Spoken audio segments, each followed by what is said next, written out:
Mr. Kerr pointed to his grinning mouth.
Jeff was staring into the distance with a wistful look.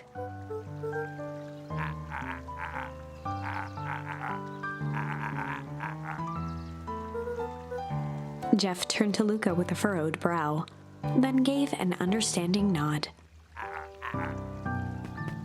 For a moment, the two now shared that same wistful gaze.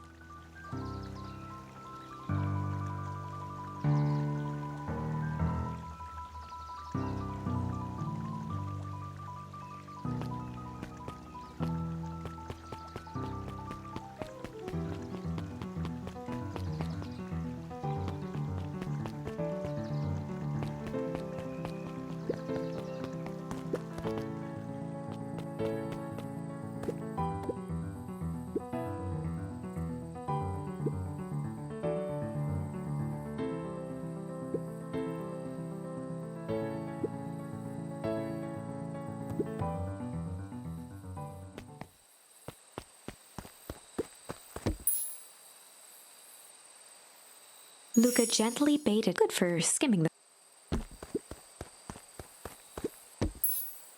Luca tied a shoe. What fish could resist?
Sariel became flesh.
Griffin looked away suspiciously.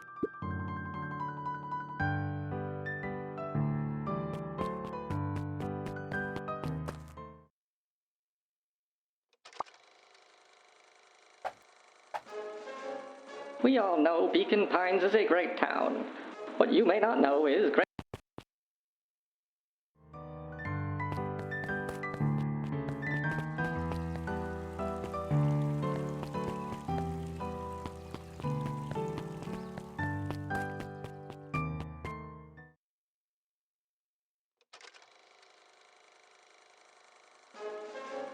We all know Beacon Pines is a great town. What you may not know is great towns grow from mighty roots. And that is why you cannot tell the story of Beacon Pines without telling the story of one Sharper Valentine. Young Sharper's keen intellect and strong moral fiber led to a grand vision. A vision of a community dedicated to a better tomorrow. In his own words, a better tomorrow is within our grasp, but it requires a singular mind to harness it. Lucky for us, he decided to grow that vision here, in Beacon Pines. And how does one grow a better tomorrow? With fertilizer, of course. Valentine's Fertilizer Company became the lifeblood of a town yearning for purpose. But then tragedy struck, a scientific experiment gone wrong. An accident which took Sharper away from us far too soon. To this day, we struggle to pick up the pieces. But one foul harvest isn't enough to stop the people of Beacon Pines. The spirit of Sharper Valentine lives on. It lives in the hearts of everyone with a dream for a better tomorrow. Together, we will follow his example and grow a bountiful future. Paid for by the Valentine family and the Valentine Fertilizer Company Remembrance Fund.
Kato's eyes lit with excitement.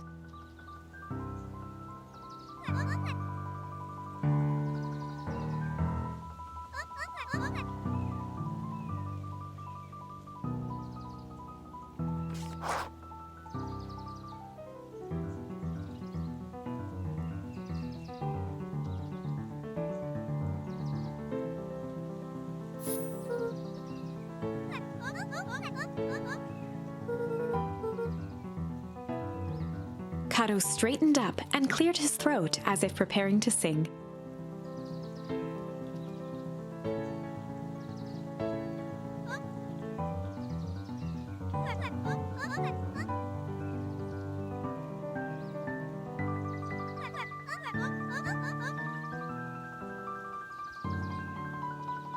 Kato stared at Luca eagerly.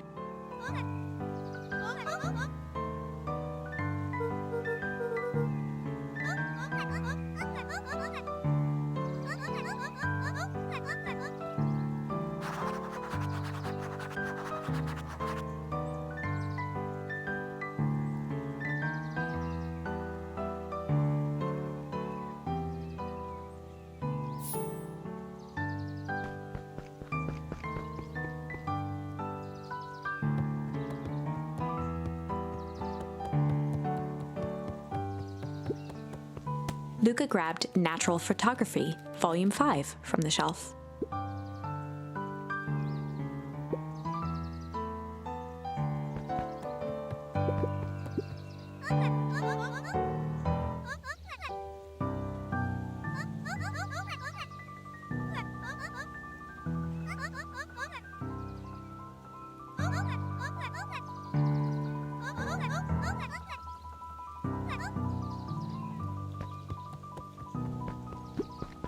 Luca grabbed The Modern Science of Atomic Radiation from the shelf.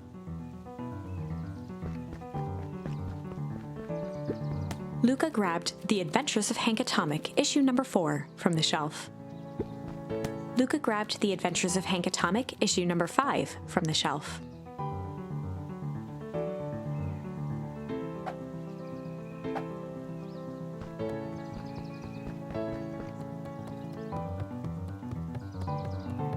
There were rarely any actual new, it's simply a variety of existing. Luca grabbed The 5 Pillars of Success from the shelf. Luca grabbed The Issue with Self-Help, a Helpful Guide, from the shelf. Luca grabbed 500 Meals for One Big Pot from the shelf. Luca grabbed The Issue with Self-Help, a Helpful Guide.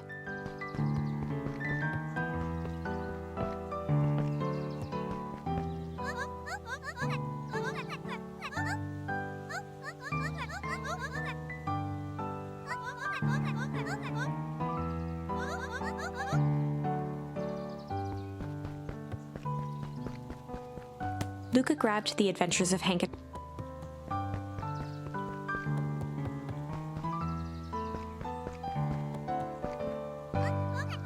Kato removed his book from the desk and replaced it with Luca's, turning on the lamp.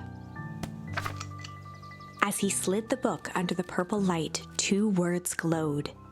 The Adventures of Hank Atomic, issue 5. Luca clicked his tongue with recognition.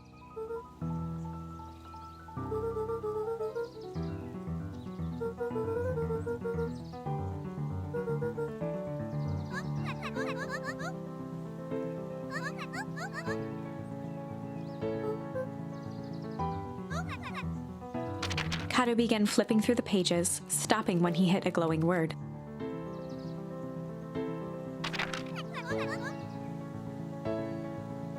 He continued flipping.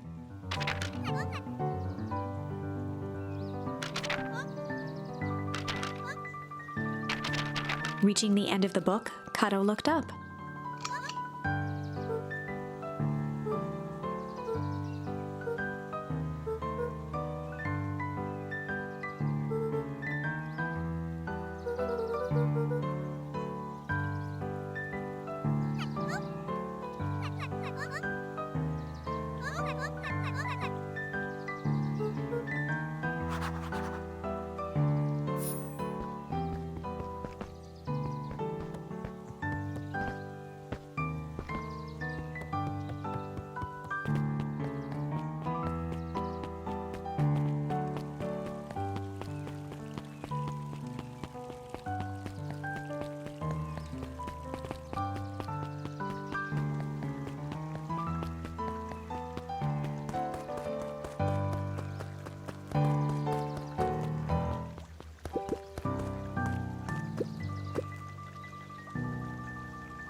Before Luca could finish his sentence, Griffin handed him a corn dog.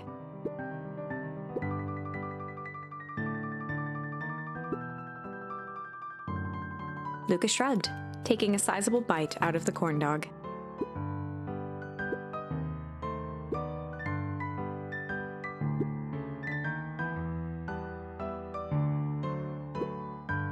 Luca tongued at his cheeks, feeling something rough between his teeth. He reached into his mouth and pulled out a slip of paper. He shook off the bits of corn dog to read the slip.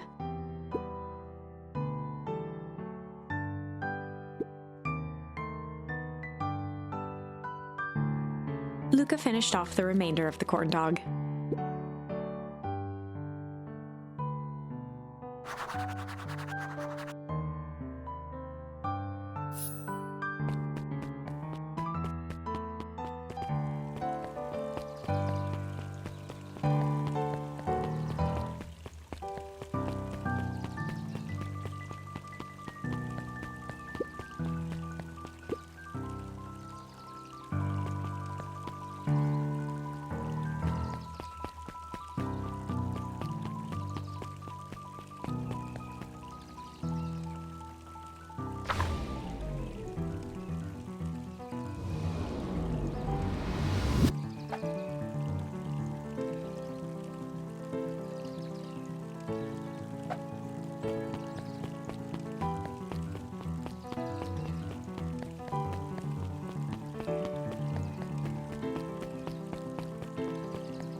Lumi waved his hands around sarcastically as he began.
Rollo sheepishly handed Luca the balloons.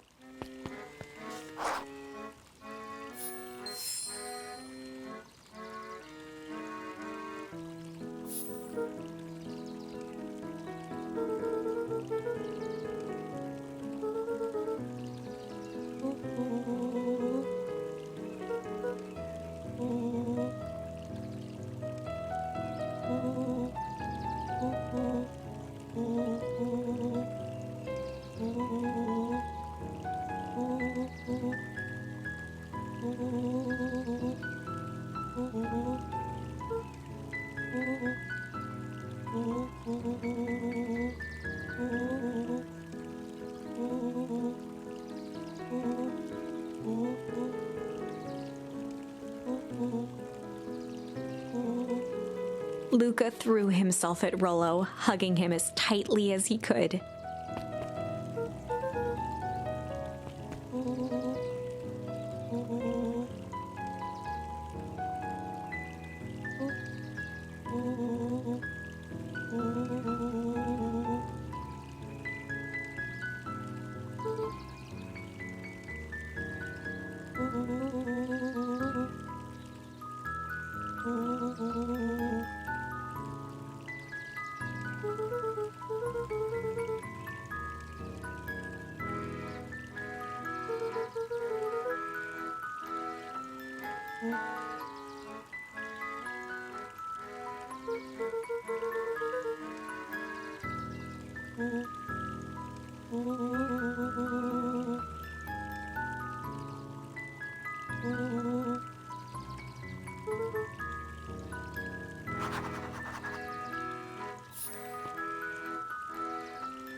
Luca tied a shoestring. What fish could resist?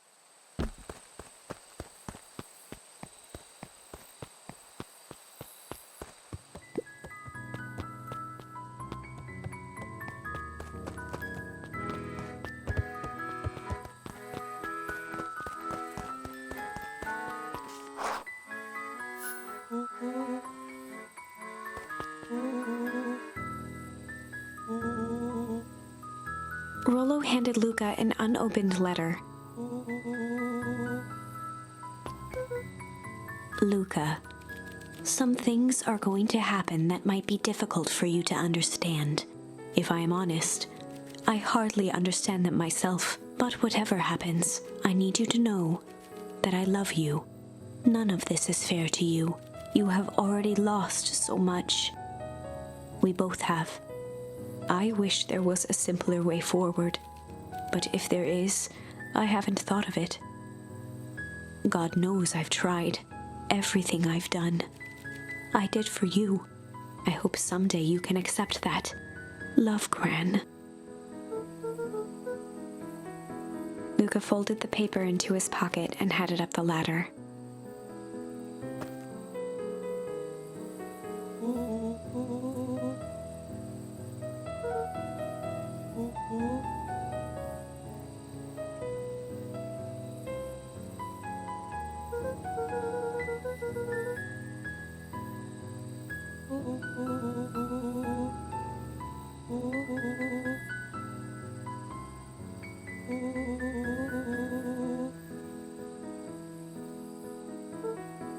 Luca was at a loss for words.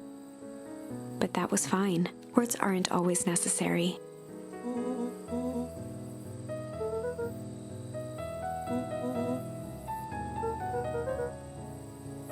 Sadly, this was untrue. A distant rumble shook the treehouse.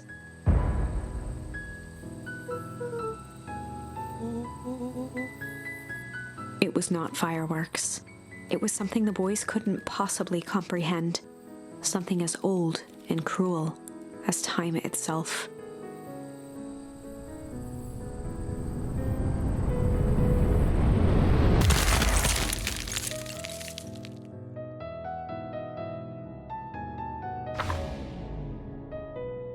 A shockwave of cold tore through the room. A bitter, unfathomable chill. Before they could react, it encased them in ice. Two boys, reunited by friendship, only to be cruelly separated by a malevolence beyond reason. And so, our story ends on this melancholy scene. In a silent treehouse turned statuary, in a town brought low by its secrets, sits a pair of friends, alone, together, for the rest of time. The end. No, that can't be the ending. It simply can't. I won't accept it, and I hope you won't either. There are more endings, more possibilities. I can feel it. We are just going to have to sort through them all until we find the one that fits.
Luca drew himself up and decided to take the only option they had left: flight.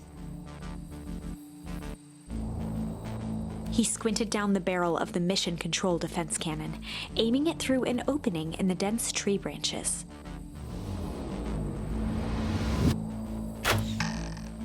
He looked up with surprise as it struck true and taut.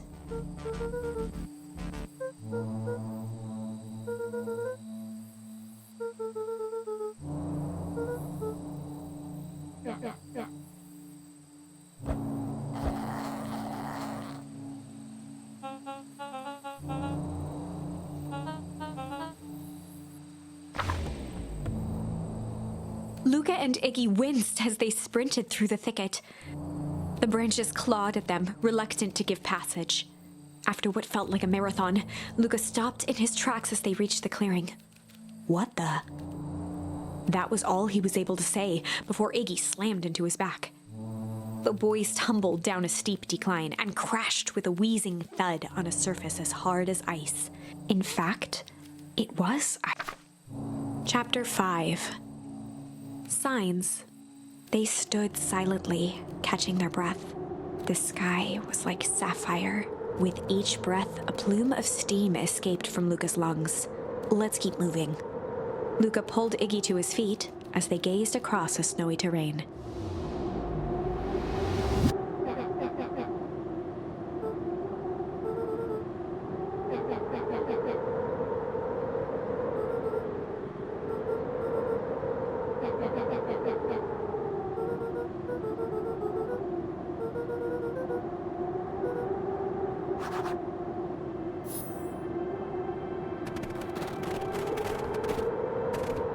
A disc of smooth metal was lightly covered in snow. Two faint seams were visible along the surface.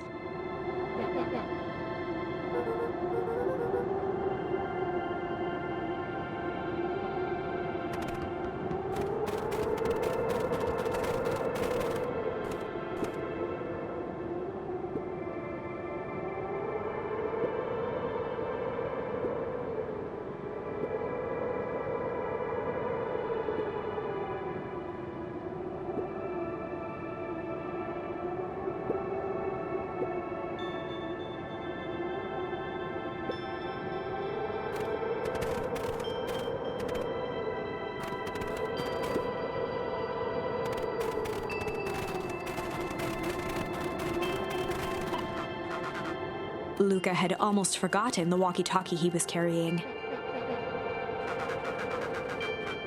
Luca looked at Iggy with hesitation. With a resigned sigh, Luca responded.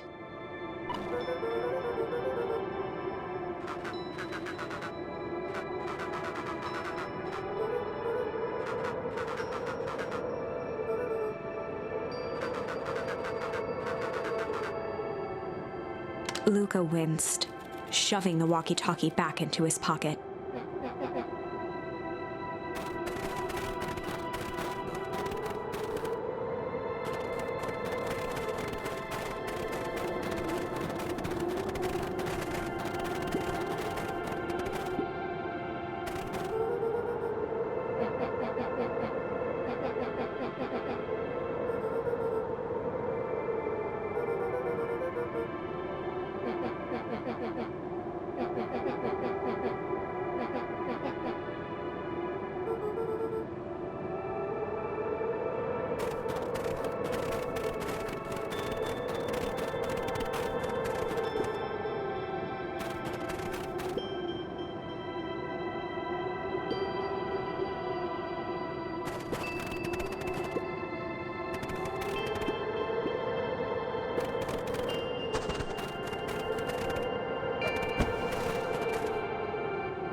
The boys stared in disbelief at the sign that now clearly read, "Welcome."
Looking down at the frozen stream, Luca could faintly see a school of minnows encased in the ice.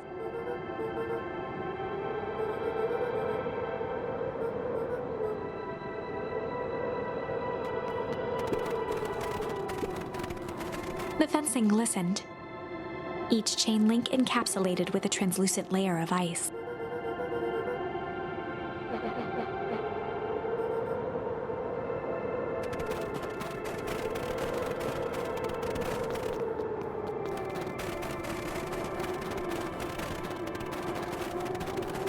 The crunching of footsteps trailing Luca went hush. He looked back to see Iggy's face twisted with confusion.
Luca peered upward at the darkening sky.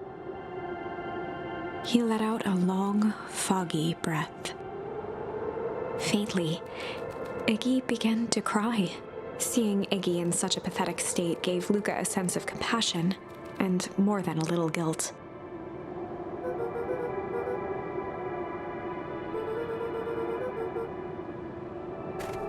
Luca allowed himself to collapse next to Iggy. The boys huddled together for warmth and comfort.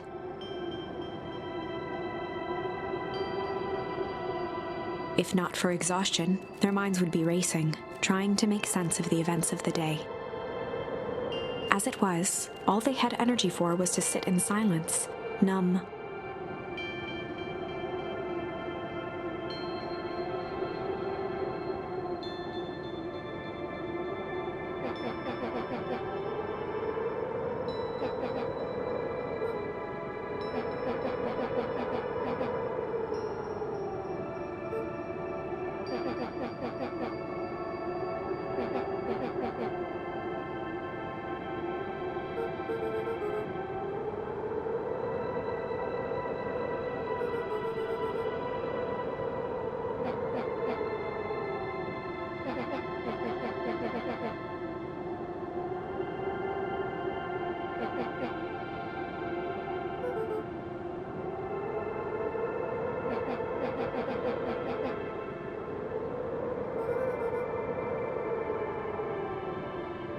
Iggy motioned sarcastically to his half-deformed face.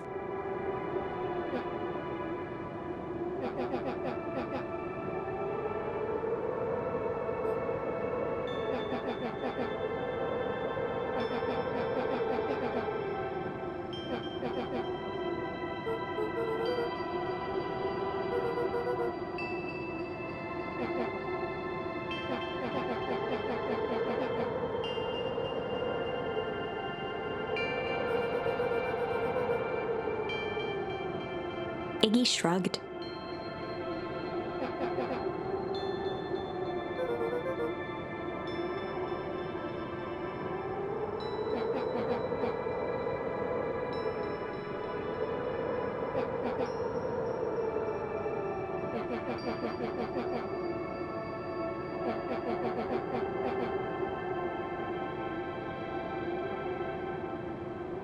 Iggy now wept openly.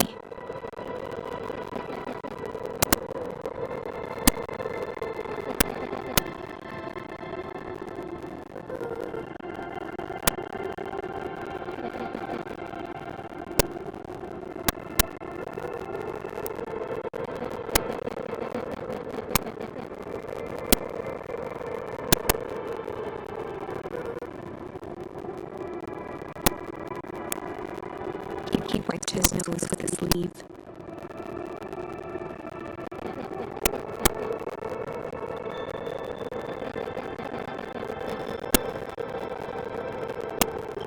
Luca gave a warm chuckle. Iggy cleared his throat as he wiped his eyes.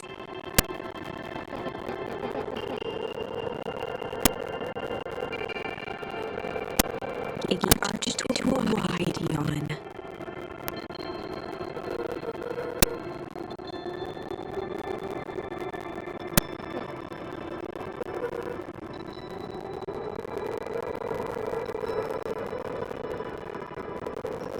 Luca's eyelids began to slowly drift shut.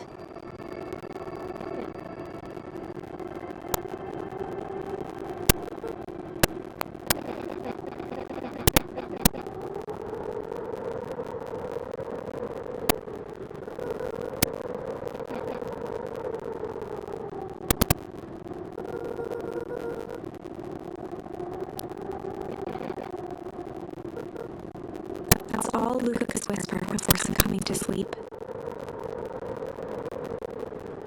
Iggy snuggled in some more.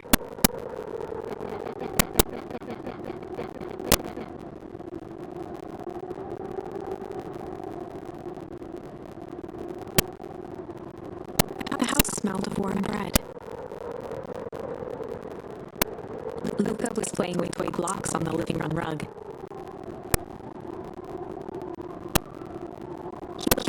see his parents on the couch. His mother held his father's head in her lap. She idly stroked his hair while humming a song. A voice behind Luca spoke. This is how you remember them, huh? Luca turned to see his own face. The doppelganger from his dreams, still clad in a yellow hazmat suit, still carrying a look of disdain behind empty eyes.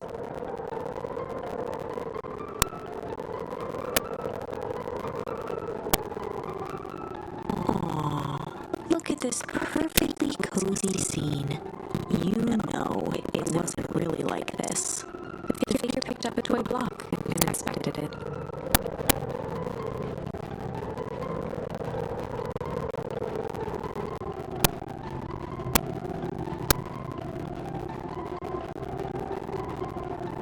It's amazing the facades that one can build given the right materials.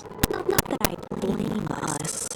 These are a child's memories, all warm and fuzzy. You don't remember, do you? Luca snatched the block from the figure's yellowed left hand. Remember what? The doppelganger pointed to the couch. The last day we saw him alive. The day he chose to abandon us. Luca turned to look at his father, still lounging on the couch. That's not true. He didn't abandon us. The doppelganger waved his hand dismissively. Everything is true here. It's just a matter of what we choose to see. Well, let me show you. The world flickered and pulsed. Luca was sitting next to his bed, listening to his heartbeat with one of his dad's stethoscopes. The doppelganger limped into the room. Now, we both know that's not how this went. He grabbed Luca's hand and guided the stethoscope to the floor. Luca heard muffled shouting, brought close by the stethoscope. It was his parents, fighting. Do you remember what we did next? Luca gave a slow nod and crept down the hall to peek through the banister. He could see the outline of his mother at the bottom of the stairs. Damn it, Walt. We can't afford to get involved in this. She was scared. His father stepped forward. What am I supposed to do? Just watch? There's a sickness in this town, and we both know who's behind it. I swore an oath.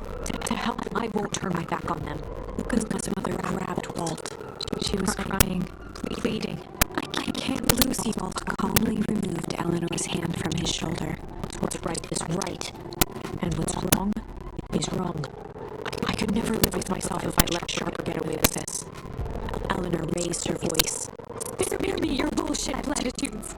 What about our son? Luca flinched, dropping the stethoscope down the stairs. Walter turned with a panicked smile. Luca, is that you, buddy? With tears in his eyes, Luca descended the stairs. Mom? Dad? What's going on? Walt dropped to a knee to meet Luca eye to eye. Nothing, buckaroo. Your mom and I just got a little overexcited is all. Luca placed the stethoscope against his father's chest. His heart was racing. It sounded like you were going. Walt gently removed the device from Luca's ears. Listen to me, Luca. I have some business to take care of. I'll be back in time to tuck you in. Luca hugged his father tightly. Promise? Walt stood up and walked to the door. He glanced over his shoulder. I promise. With a wink and a grin, he put on his hat and strode out into the evening sun. A figure approached soundlessly from the foggy snowfall. It stood above them, lingering in contemplation. Slowly raising one hand above Iggy, it snapped out 2 brisk raps on his head. From a deep slumber, Iggy sprang up defensively. Whether it was a calming presence or the recognition that he was not in danger, Iggy felt his clenched fists lower. Luca looked up, gradually remembering his whereabouts. The figure exhaled a cloud of warm vapor.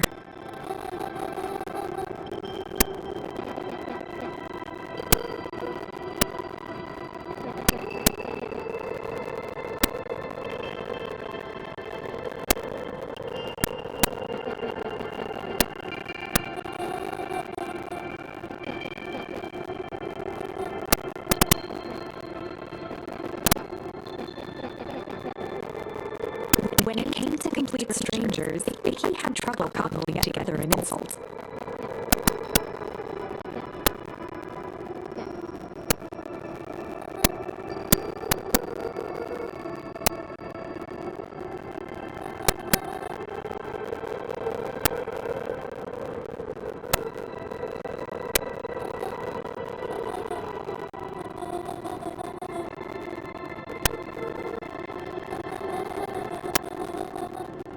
Iggy huffed with gratification.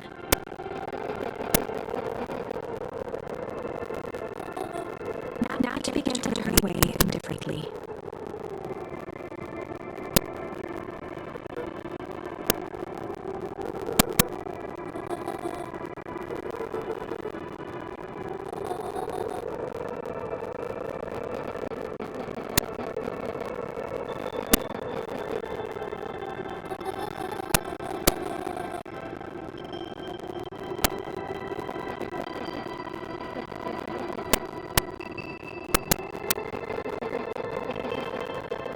Iggy turned sharply and began to stomp off.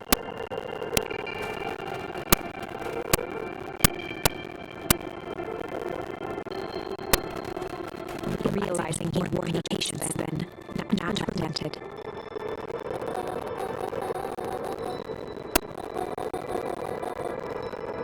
Luca and Iggy turned around with hope in their eyes.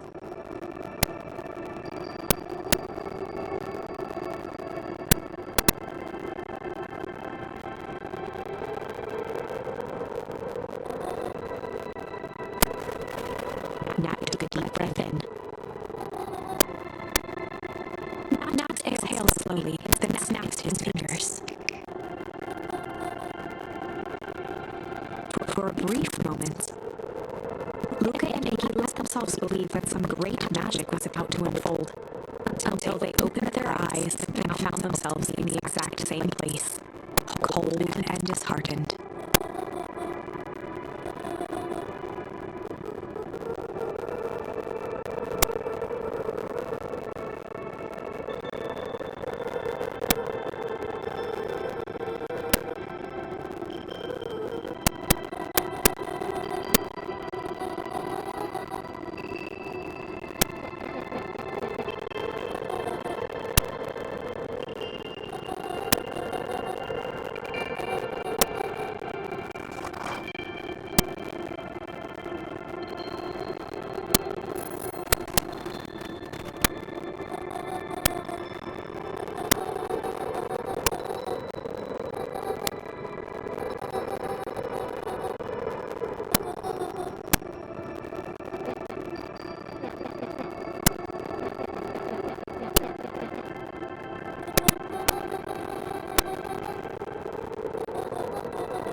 Nat narrowed his eyes, furrowed his brow, and uttered,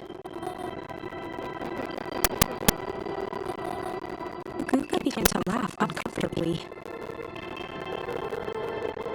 He looked down at his feet.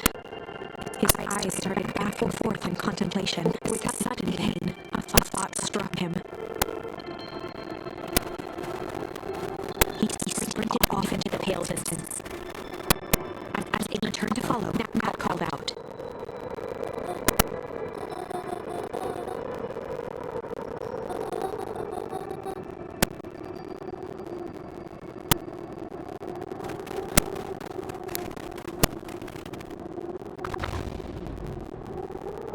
Chapter 6. The Source. Nat expressed his sympathy with a shrug and sauntered off as unassumingly as he arrived. He'd given Luca and Iggy what they needed, and nothing more. As As Luca sprinted across the snow, the events of the past few days became clearer, pieces to a larger puzzle. Roloff said he was underground somewhere, captured. Mr. Kerr tried to cover it up with lies. The clipboards were hell-bent on capturing Iggy.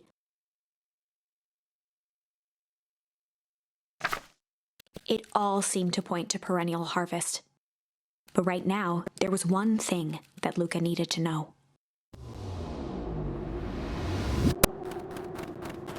Luca stopped dead in his tracks. The tree was gone, uprooted and moved, leaving a raw gash in the earth. He dropped to his knees and dug wildly at the cold snow. His numb hands hit something hard, a headstone. A dry whisper escaped Luca's lips.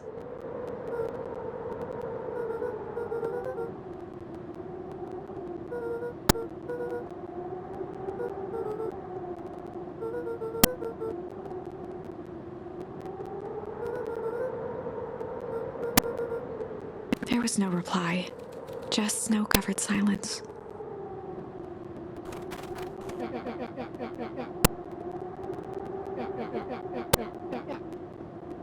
Iggy finally noticed the tears welling in Luca's eyes and the snow-covered grave.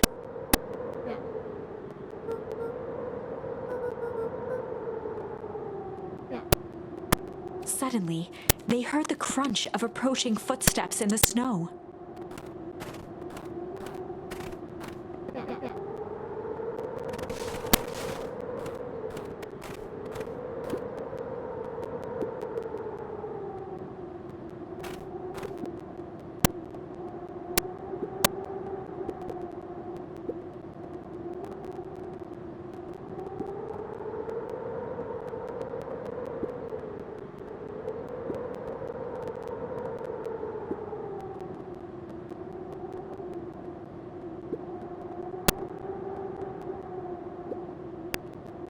He bent down to scoop up a snowball and lobbed it playfully.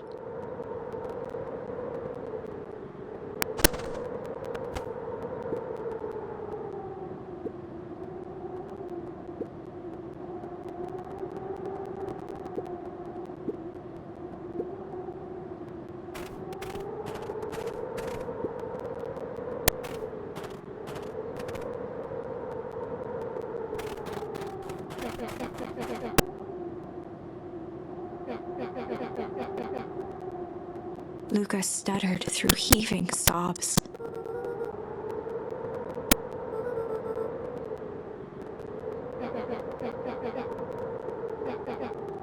Iggy gave Luca a solid smack on the back of his head.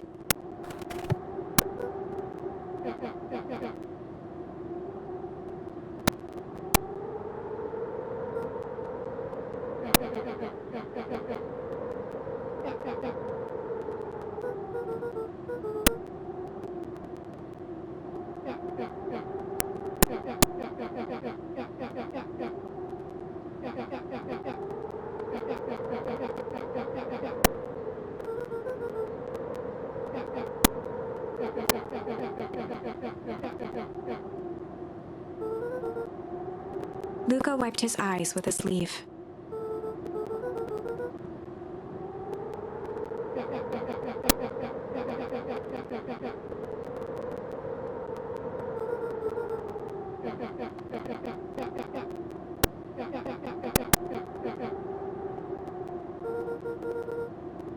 Iggy flashed a mischievous smile and cracked his knuckles.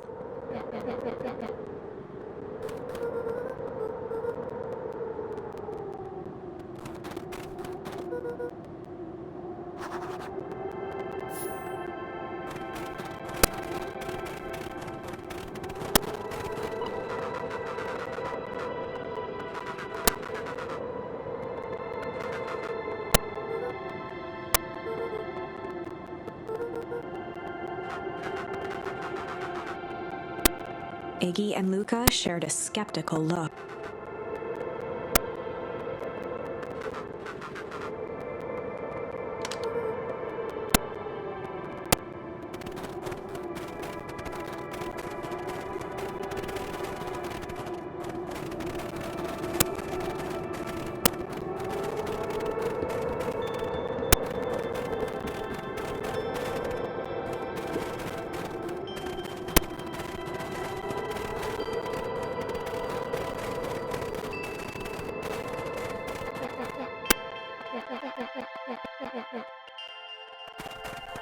Iggy darted behind a large pine and began digging furiously. He emerged holding a shoebox with a crude skull painted on its lid.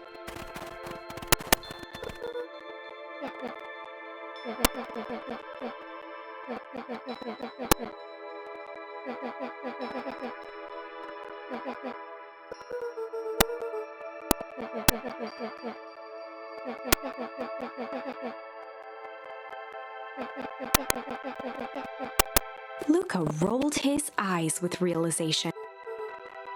Iggy stifled a chuckle.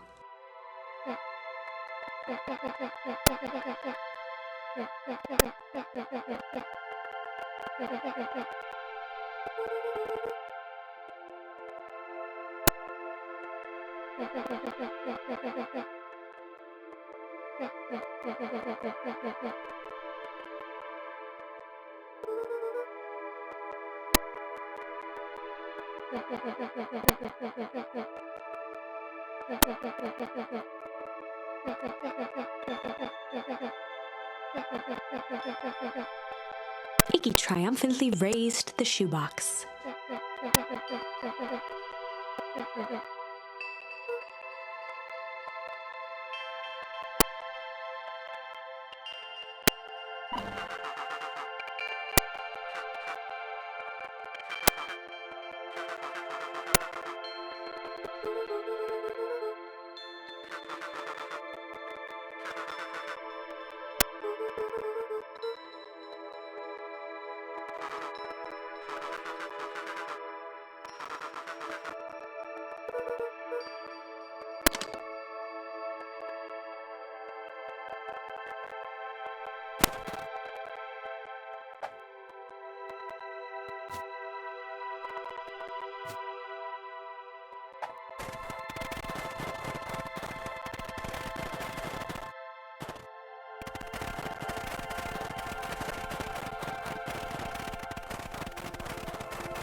Luca and Iggy inched up to the edge of the hole with bewilderment, and the Arctic air breathed out of the cavern in heaving gusts.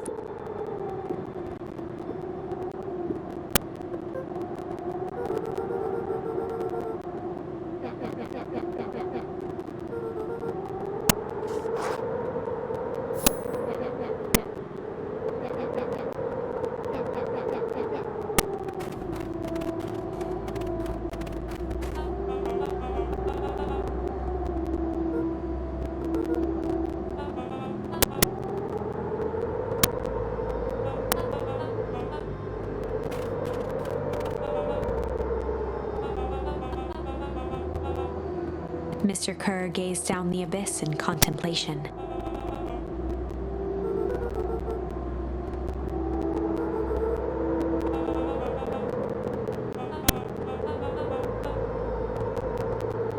Kerr scratched the back of his head.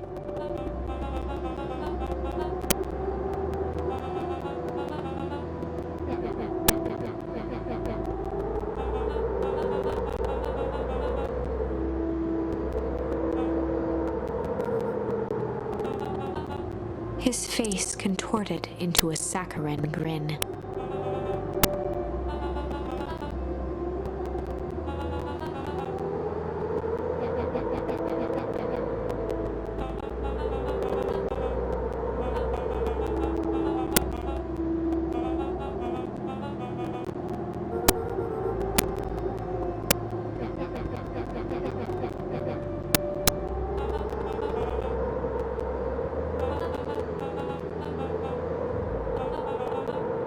Kerr snapped his fingers.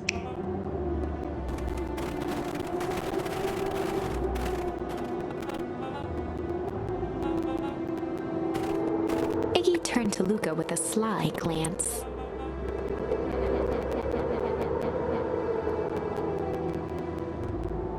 Iggy waved the box into the air, threatening to drop it down the hole.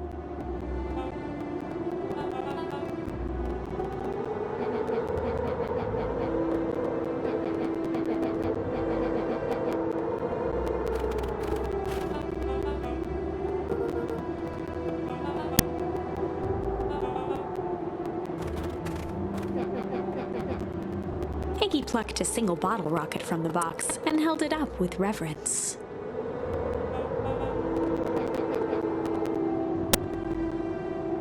After a long pause, Mr. Kerr flung up his hand with frustration.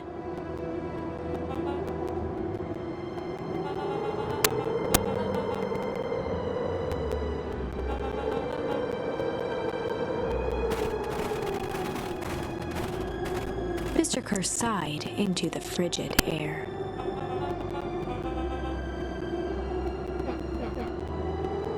With a nonchalant flick, Iggy tossed the firework into the hole.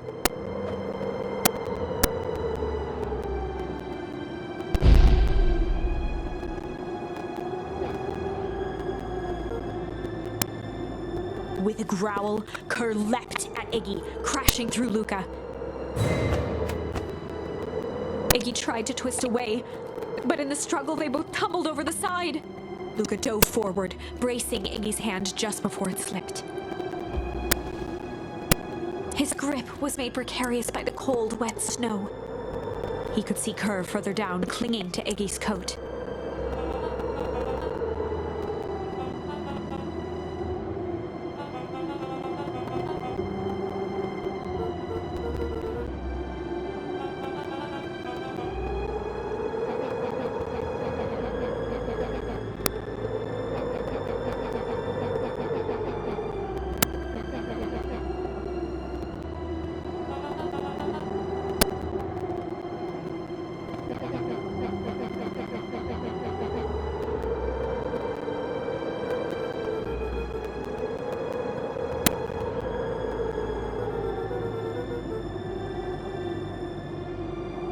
Mr. Kerr gasped with insult.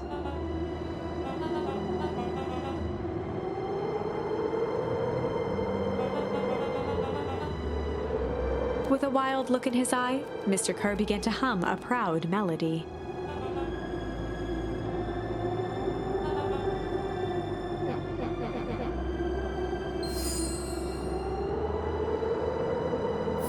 Luca's hand began to cramp.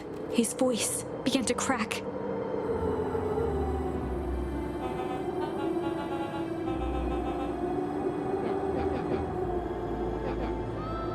Luca felt Iggy loosen his grasp. Every muscle in Luca's body burned.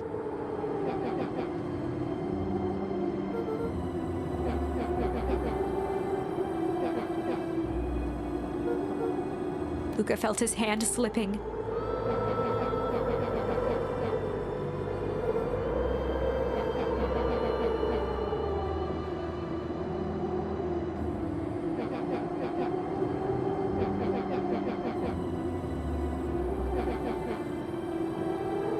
A calm settled over Iggy's face. Iggy's voice was colder than the bitter air billowing from the chasm.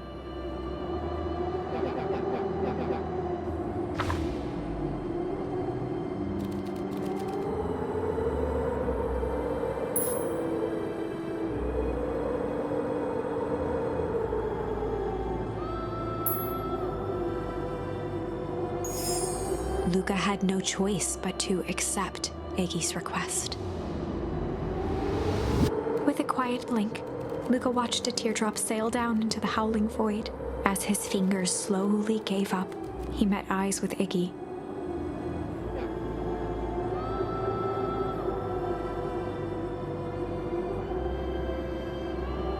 The two silhouettes were swallowed by darkness.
We have some idea what that would look like.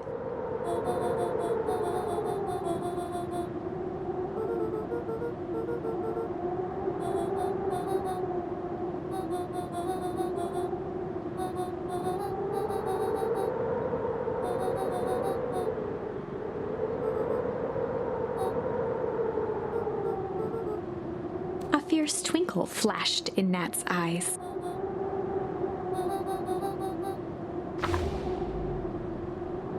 With a chuckle, Nat turned and walked west.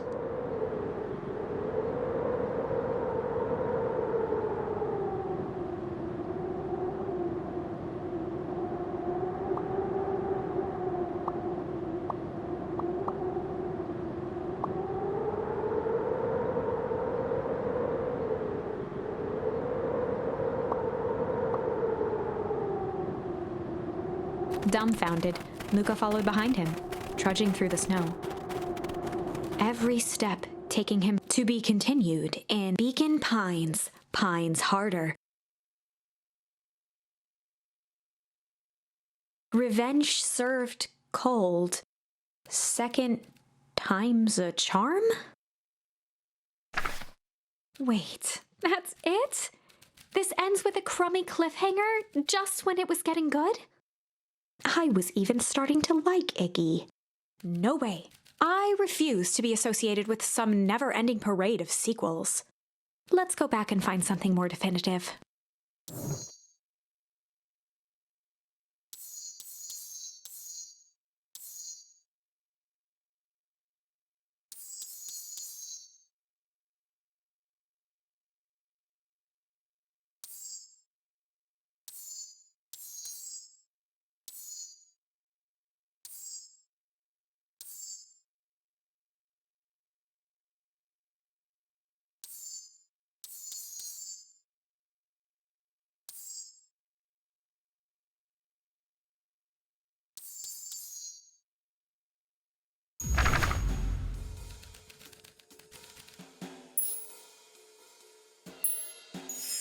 They'd run the classic good cop, hard cop interrogation.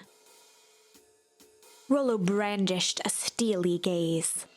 I've got this. Read about it 100 times. Rollo swaggered past the chair which propped up the slumping Hiram Tolliver. Without even looking at his captive, he began with a long, blustery drawl. Mr. Tolliver remained motionless.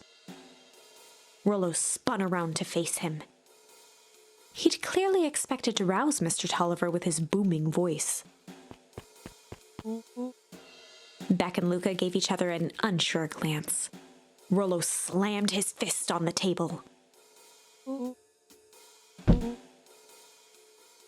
He grabbed the table lamp and beamed it onto the unconscious face. Mr. Tolliver groaned and slowly lifted his head. He recoiled with a muddled, weary squint. The chair wobbled as he attempted to straighten up. Mr. Tolliver could only make out rough shapes through the glaring light. With a gruff tone, Rollo hoped to both conceal his voice and intimidate.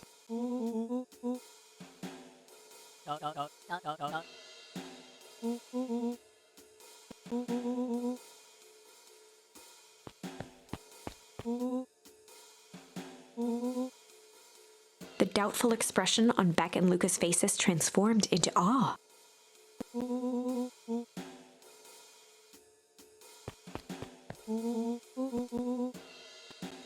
Rollo, hitting his stride, was now channeling every detective trope his memory could recall. He slammed the table again. Mr. Tolliver's voice became desperate. He was nearly in tears.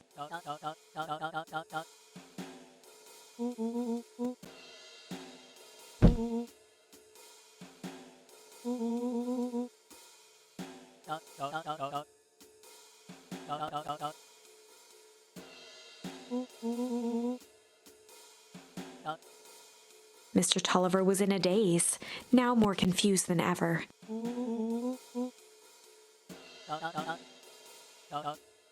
He shook his head, feeling more and more dizzy.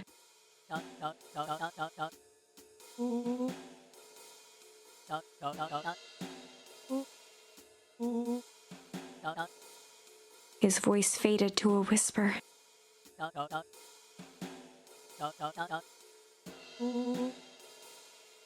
With that, Mr. Tolliver passed out cold. Rollo swung around with a repentant grimace.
Luca had no choice but to refuse Iggy's request. He tightened his grip and reached for the walkie-talkie in his pocket.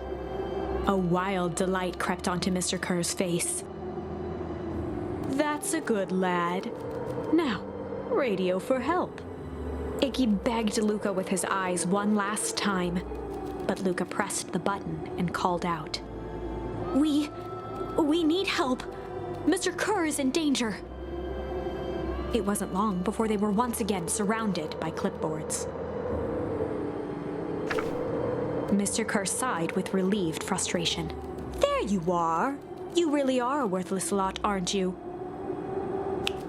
Mirror, now." A clipboard dutifully produced an ornate ivory hand mirror, and Mr. Kerr began preening his tousled hair.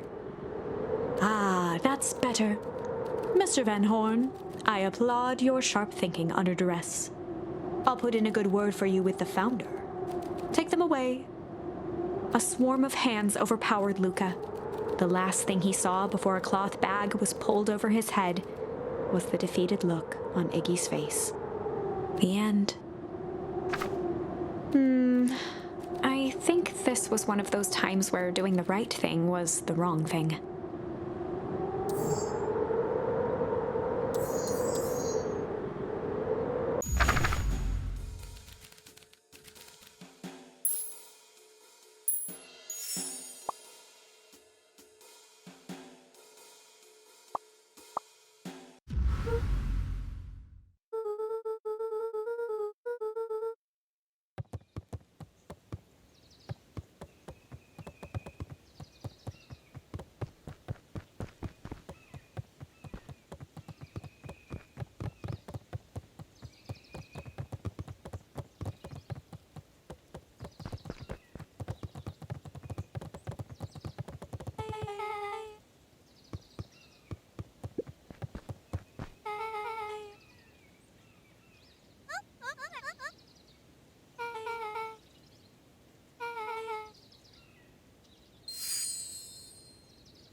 Chapter 8. 6 feet under, 3 towns over. The kids spent the rest of the afternoon combing through dusty piles of old county records, desperately searching for anything that could help them make sense of Mr. Tolliver's cryptic utterance. Luca tried to shake the thought of Gran's basement, but his focus wavered. Explosives, messages hidden in jam, dossiers on various town figures, and a corkboard threaded with photos. Gran was the only family he had left. He still couldn't bring himself to believe the worst. But the old map with the symbol of explosives in town square made that difficult. As the sun began to set, the kids were no closer to the truth.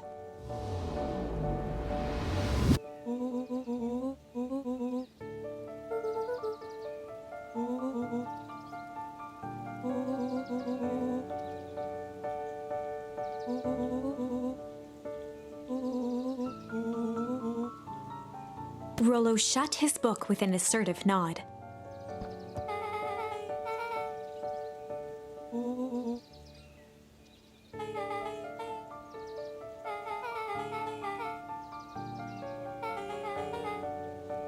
Rollo muttered under his breath.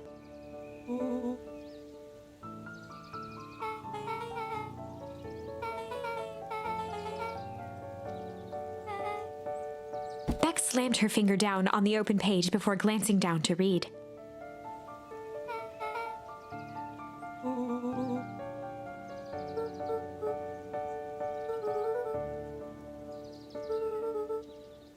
Something tickled the back of Luca's mind.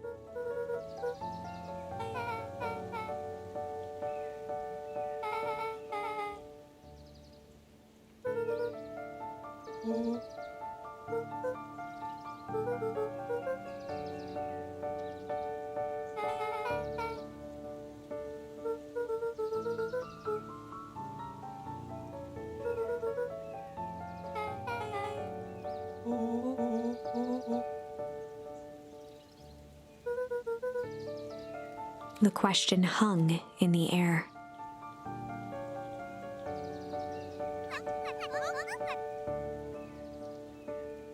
Beck rubbed her eyes.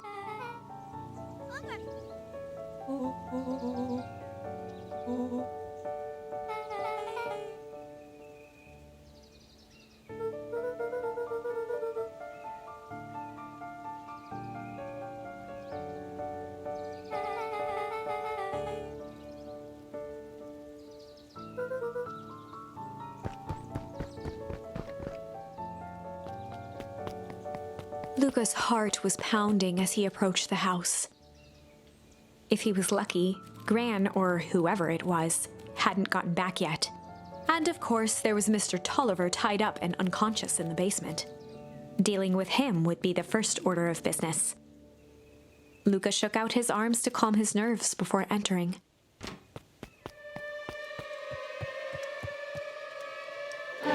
He held perfectly still, tempering his breath, and listened closely.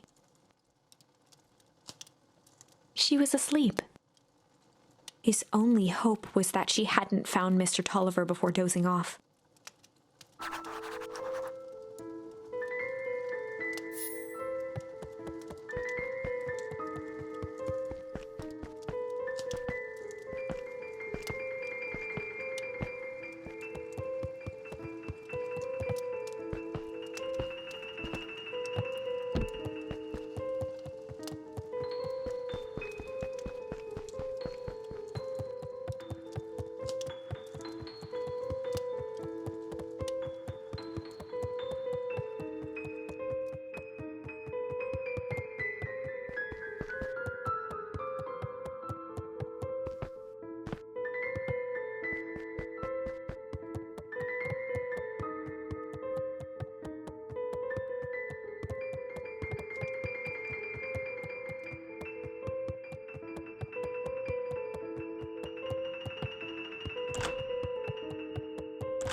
young Luca would spend hours hiding in the bush. She always enjoyed humoring him by feigning terror.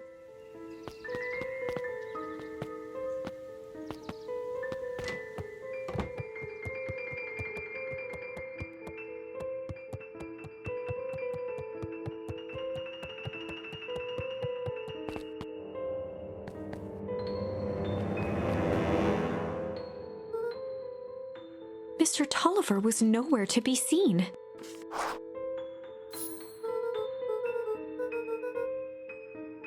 Or maybe Gran knew everything. Luca's hungry stomach groaned. Not realizing it, he'd gone the entire day without eating. Luca rushed over to the pile of jam jars, unscrewed one, and shoveled a handful into his mouth. He flipped the lid to read the label.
As Luca climbed the final stair, the emotion of the day dragged heavily on him.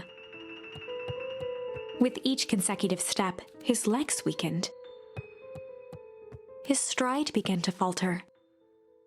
He tried to grab for the railing to steady himself. Something was wrong.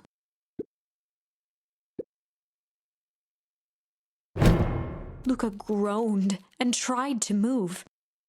His limbs might as well have been bolted to the ground. Through numb lips, he mumbled just before falling asleep.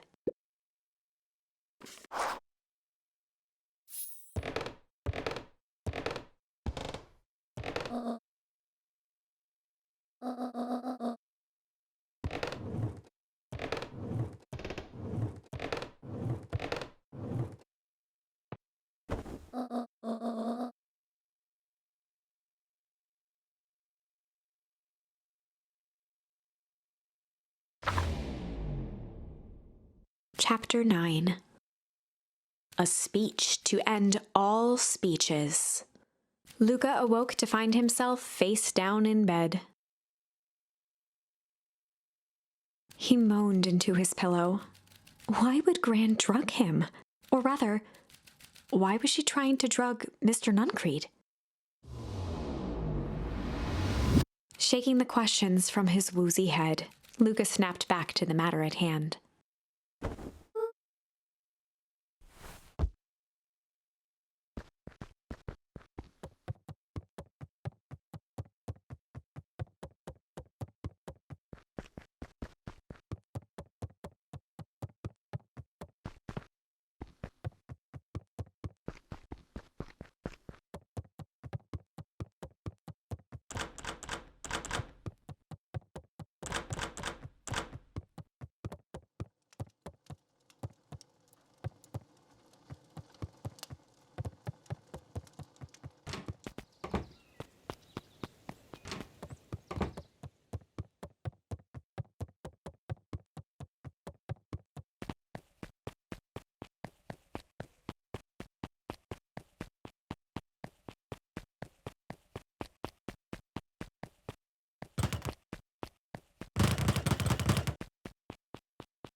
Augustus Valentine nervously wiped his brow.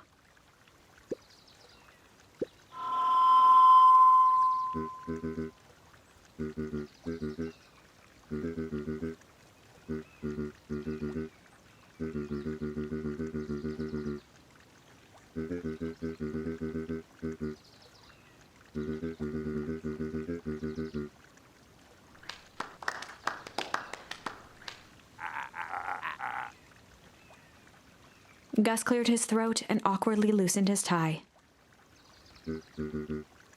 William Kerr bounded on the stage with the energy of a preacher at a big tent revival. He gave Gus a hearty slap on the back and motioned him off the stage.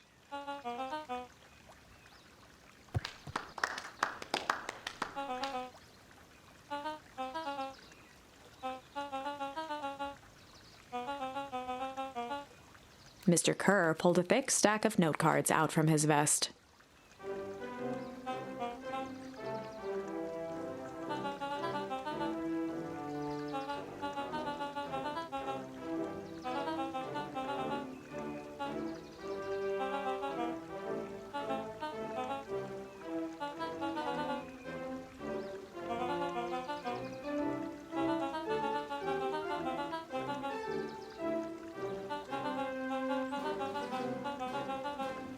Mr. Kerr took a moment to survey the crowd.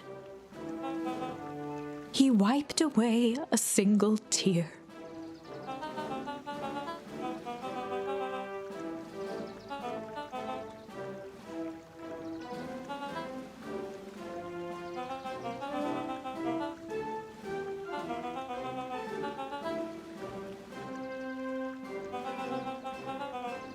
He thumped the podium to emphasize each word. Mr. Kerr nodded confidently, biting his lip. The crowd was silent, in rapt attention.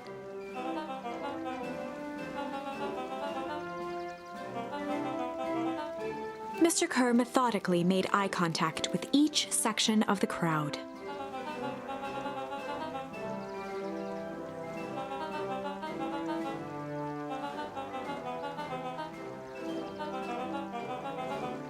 His voice began to build to a crescendo.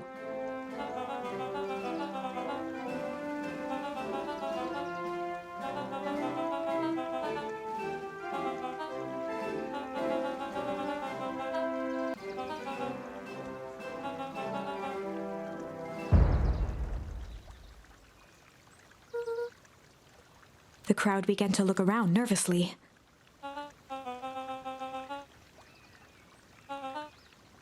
Mr. Kerr quickly flicked through his note cards.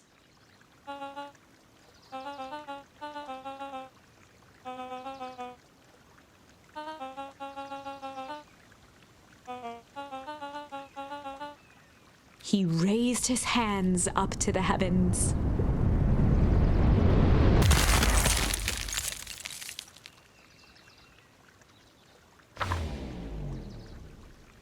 At that moment, a merciless wall of impossibly cold air ripped through the crowd, instantly freezing everyone and everything it touched.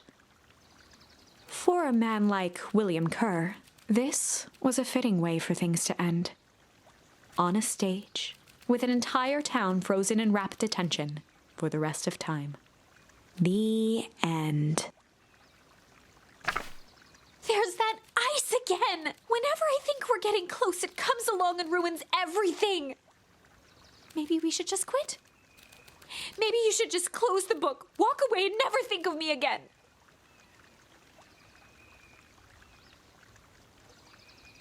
No, I don't mean that.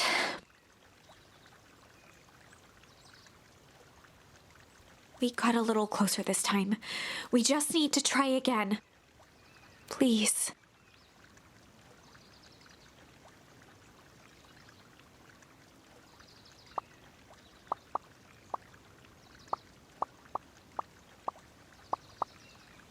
Mum, mum, mum, mum, mum, mum, mum, mum, mum.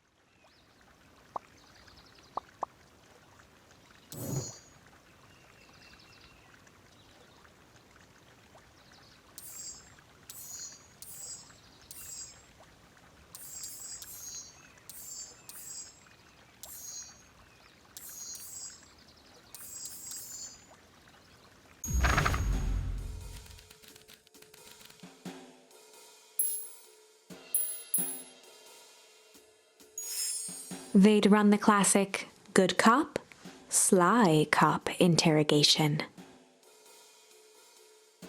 Luca and Rollo ducked behind a barrel, leaving Beck to her task. With a few crisp snaps, she roused Mr. Tolliver.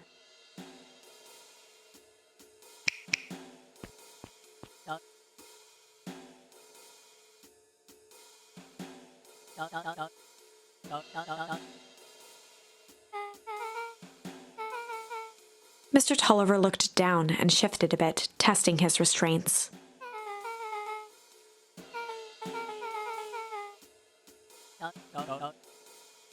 Beck caught herself before letting the surprise manifest on her face. She'd already gotten him to reveal his relation to Gran. This was going to be easy.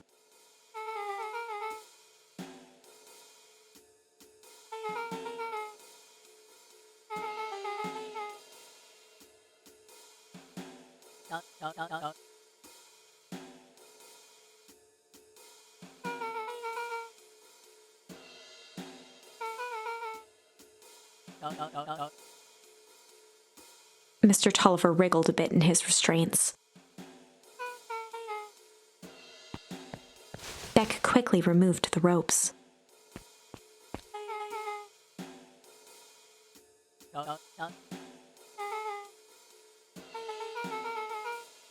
Mr. Tolliver rubbed the growing knot on his forehead.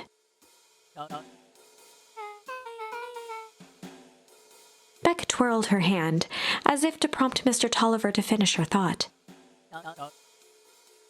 Beck shook her head and clicked her tongue. Mr. Tolliver let out an amused huff in agreement.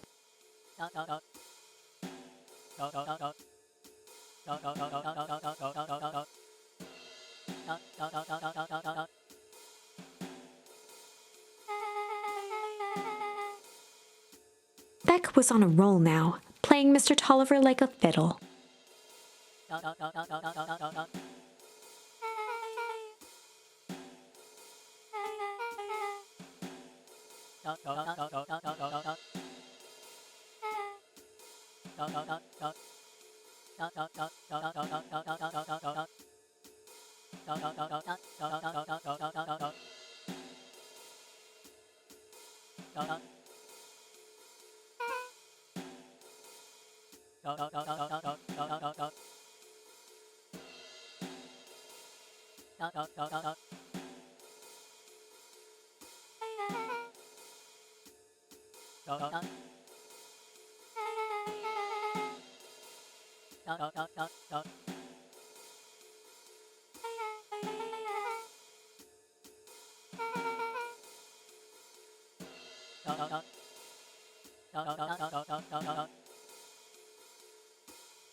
Heading for the stairs, Mr. Tolliver hesitated and turned to Beck with a puzzled look.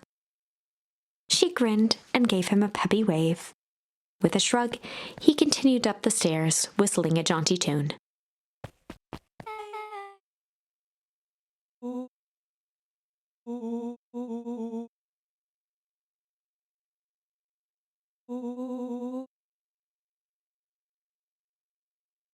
Beck blinked slowly in disappointment.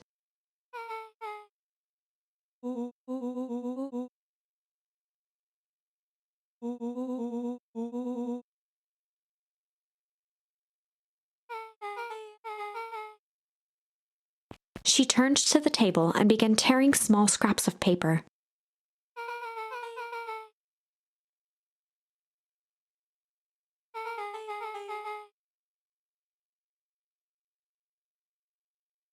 Beck marked each scrap of paper and leaned back.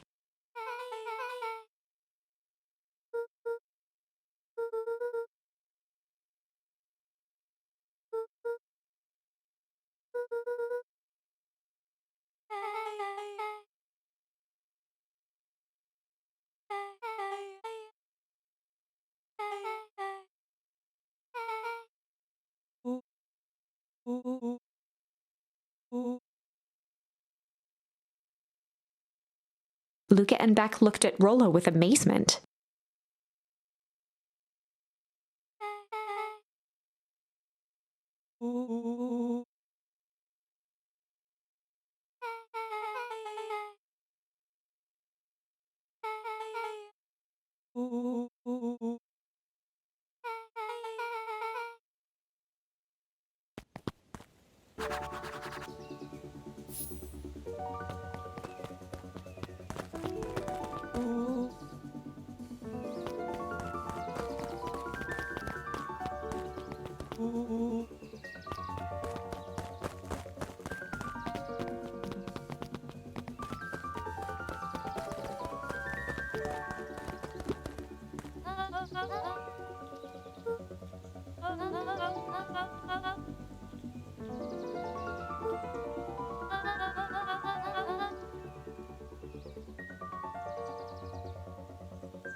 Gus looked around nervously.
Eris's cry hung in the air.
Solomon stood proudly at the entrance to the drugstore, holding a brown bag overflowing with black licorice.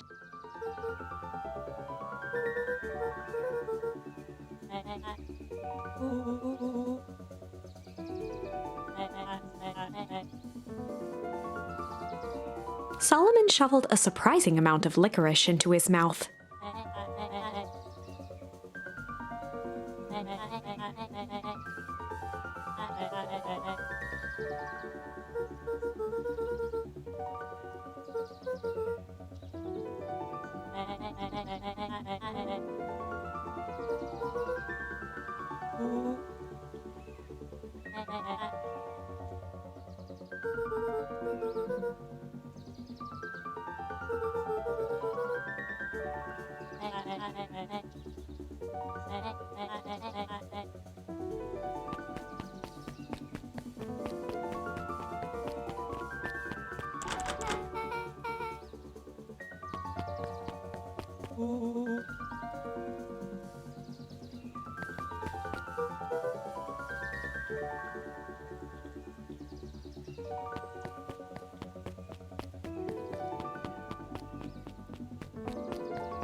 Beck cupped her hands on the glass to peek inside.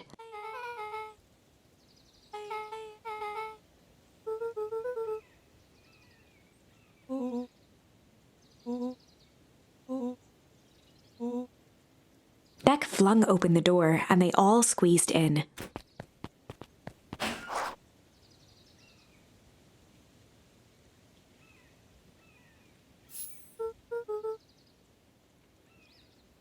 Luca cracked his knuckles and entered the letters into the keypad.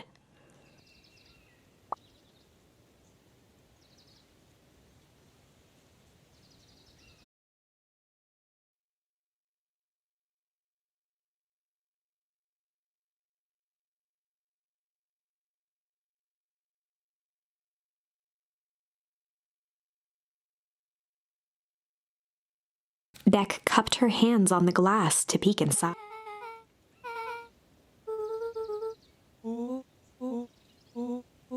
Beck flung open the... Luca cracked his knuckles.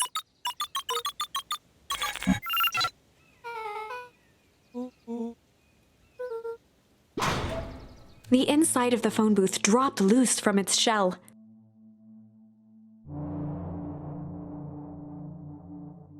Without even the space to panic, they closed their eyes, held their breath, and accepted their fate. Suddenly, the chaotic descent slowed to an effortless landing. It was unclear where they ended up, but at least it was solid ground. The air was stagnant and smelled vaguely of chlorine.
Rollo's hands hovered over the field of blinking buttons.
Joseph waited for a moment in silence.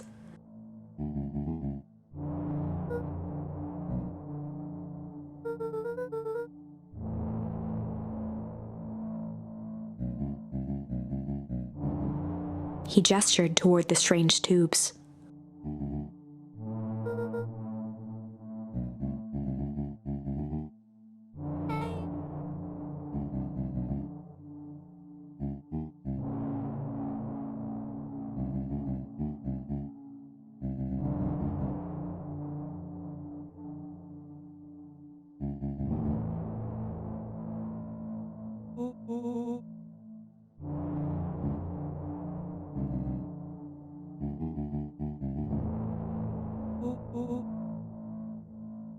Nuncreed let out a growl of a sigh.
He shook his head wistfully.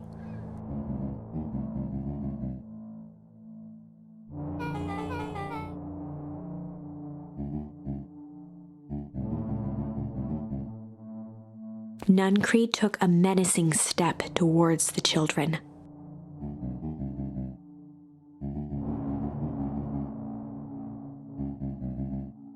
Luca began to laugh.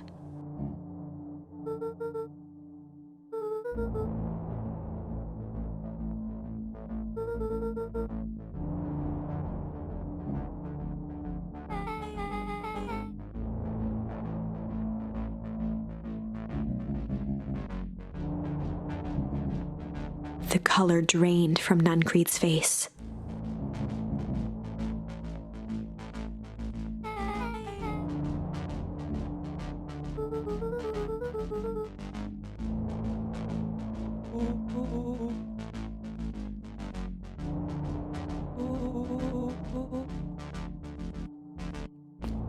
Nuncreed grabbed Luca by the shoulders.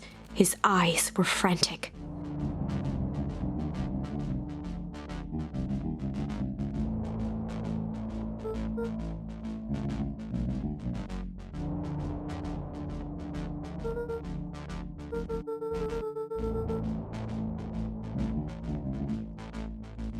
A jolt of realization struck Mr. Nuncreed.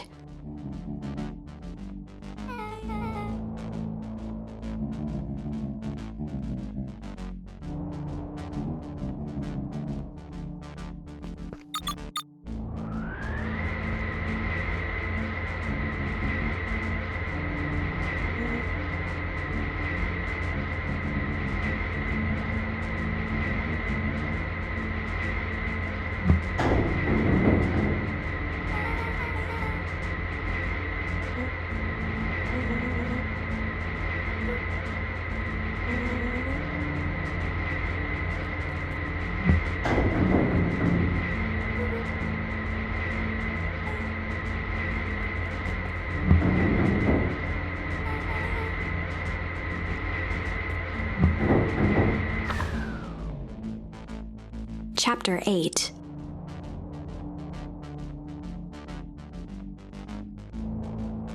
The cold, hard truth.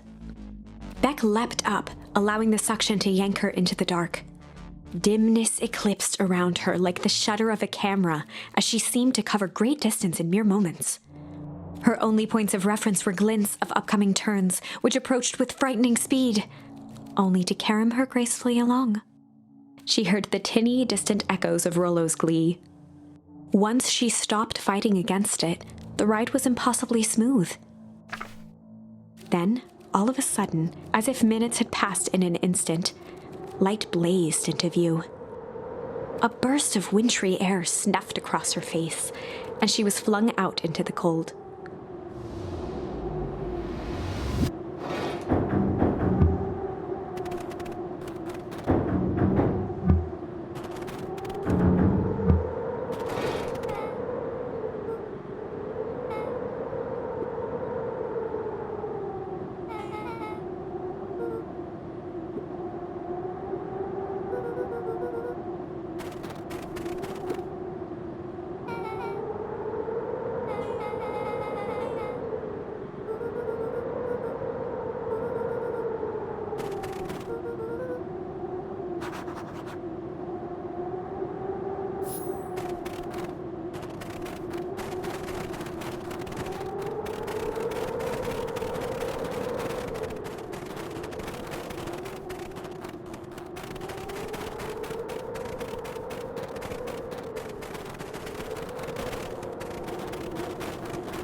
As they rounded the corner to the frozen town square, they spotted Mr. Nuncreed inching cautiously toward a pit at its center.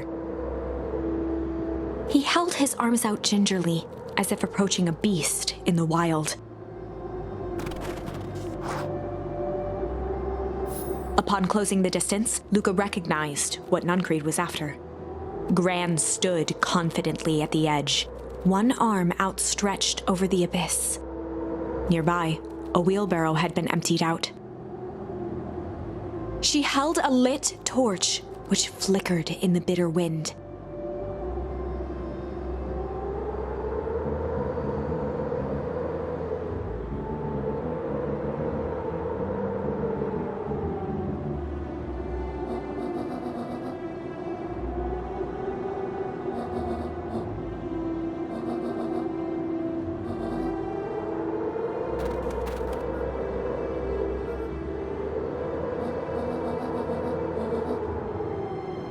Mr. Nuncreed turned back toward the kids, desperation in his eyes. Rollo and Beck held steadfast in awe. Luca approached closer. Mr. Nuncreed spun back toward Gran, his voice growing louder.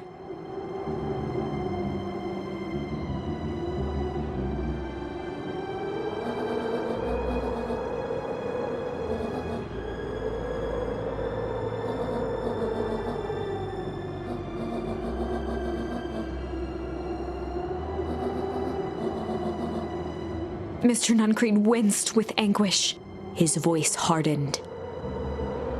They both now yelled, not to each other, but at fate itself, making their peace with long-held burdens. The wind howled with encouragement.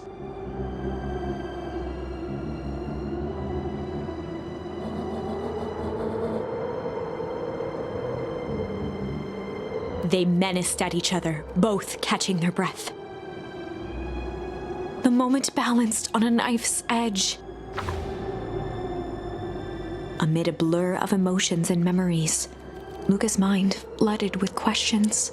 The wind calmed, as if to give him the stage.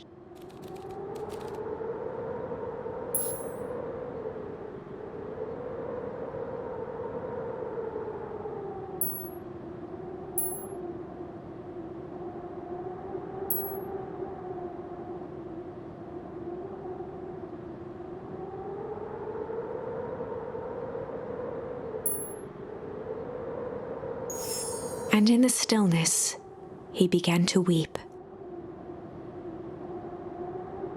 It was all just too much. Falling to his knees, Luca whimpered softly. The tears crystallized as they hit the snow. Gran stared at Luca for a moment with warm sympathy, remembering why this was.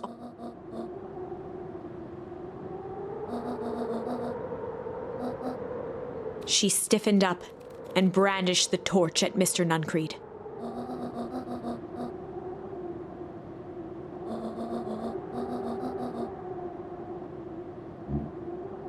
Ignoring his final plea, Gran flung the torch into the deep darkness. She smiled and exhaled in relief. Mr. Nuncreed moaned in resignation. The torch echoed as it ricocheted down the hole, punctuated with a thunderous thud.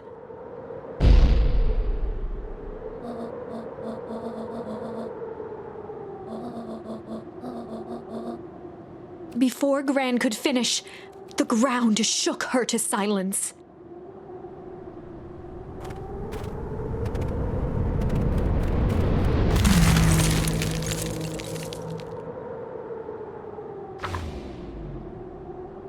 Gran only had time to spin around and run to Luca. Her attempt to shield him, an honorable but trifling act. Unflinching love, pitted against an unthinking horror. There was no contest. Her warm embrace froze in an instant. That is where they remain, fixed in place, forever.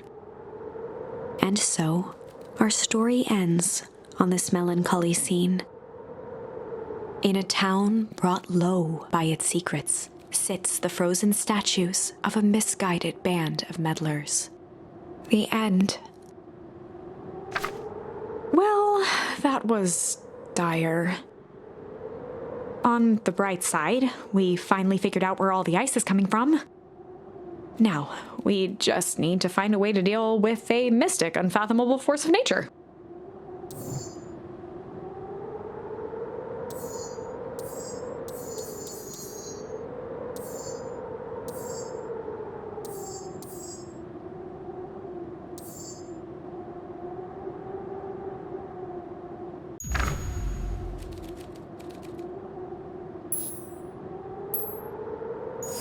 And in the stillness, he began to hum. After the death of his father, Luca had trouble sleeping. Each night, his mother would sit at the foot of his bed and hum a gentle melody. It was the only thing that could calm his mind. The only thing that, however briefly, could make it all seem okay. That melody pervaded every memory Luca had of his mother. Shivering in the raw snow, he began to hum it out loud.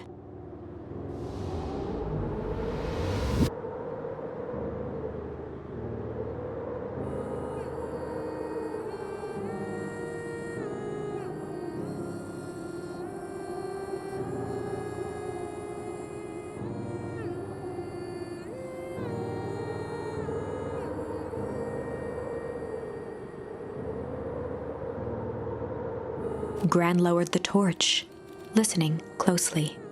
As recognition slowly set in, her heart sank. Those countless nights of consolation, the incomparable loss they shared together. She let the torch fall to the snow and sizzle out.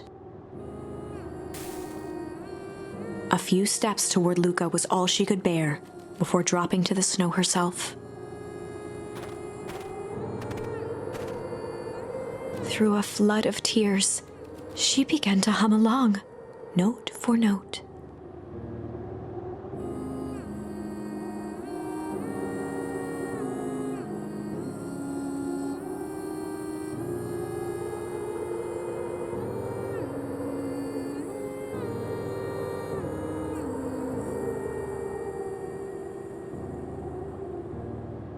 Luca lifted his head in astonishment.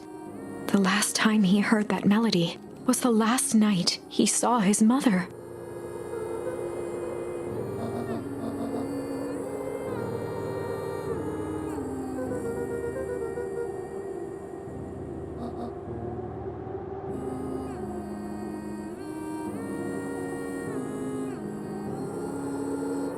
Luca blinked through blurry, watery eyes, trying to see more clearly.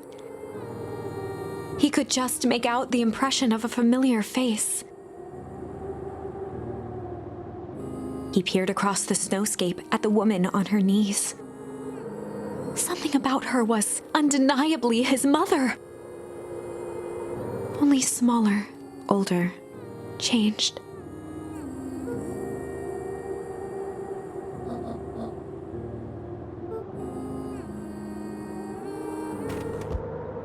Luca sprinted as fast as he could toward his mother. They held each other close, and the cold retreated from their bodies.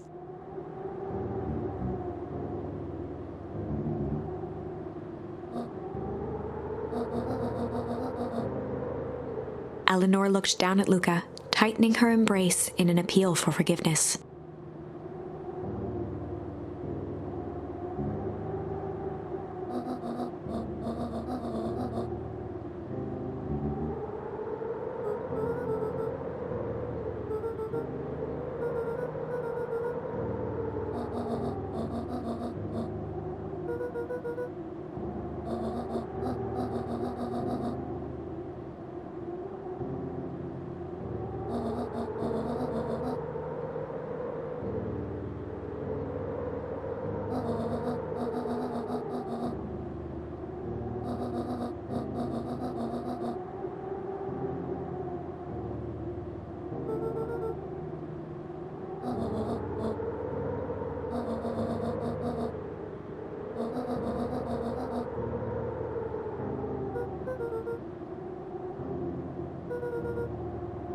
Joseph slumped into the cold, wet snow.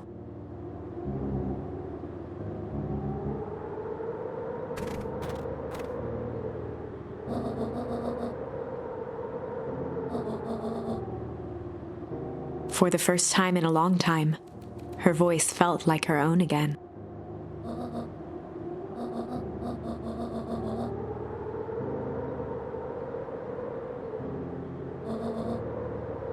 Luca gazed down at Nuncreed with pity. He looked small. Joseph stared into the snow as if searching it for answers.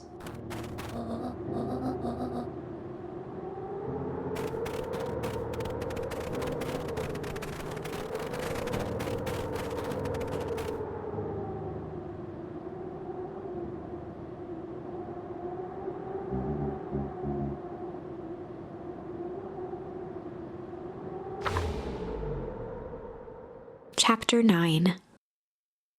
The Devil You Know. 7 months ago.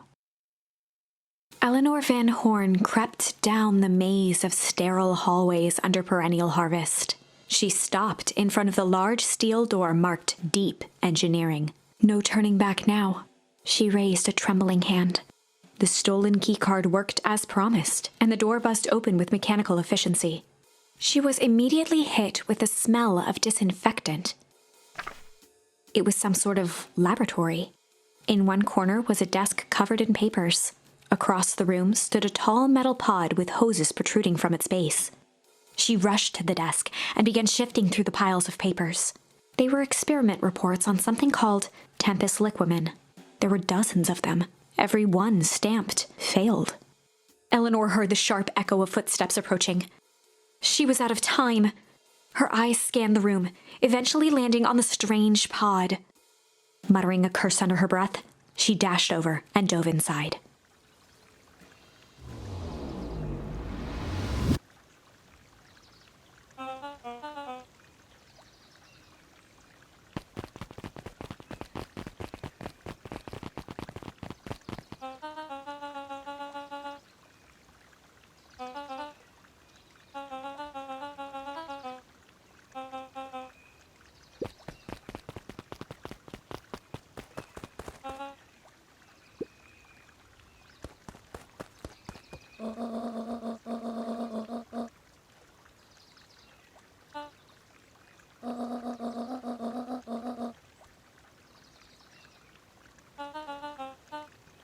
Mr. Kerr addressed the crowd with a sarcastic tone.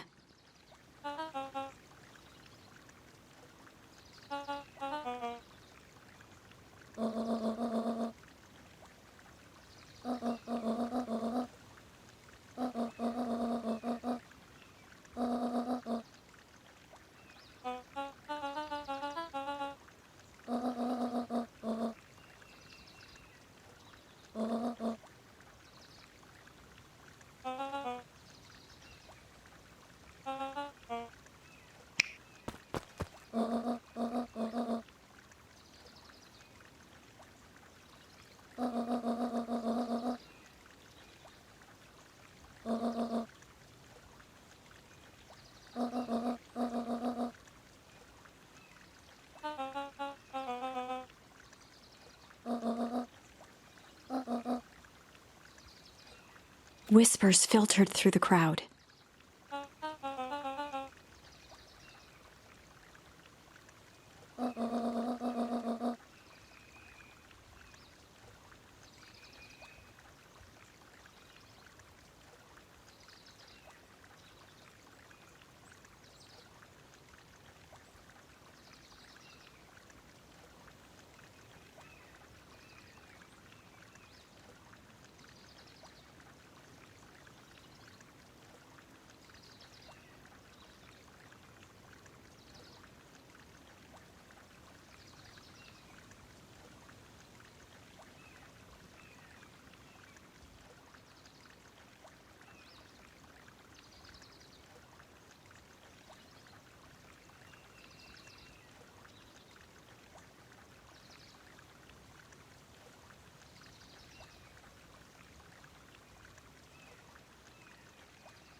Torment dragged on Joseph Nuncrete's face.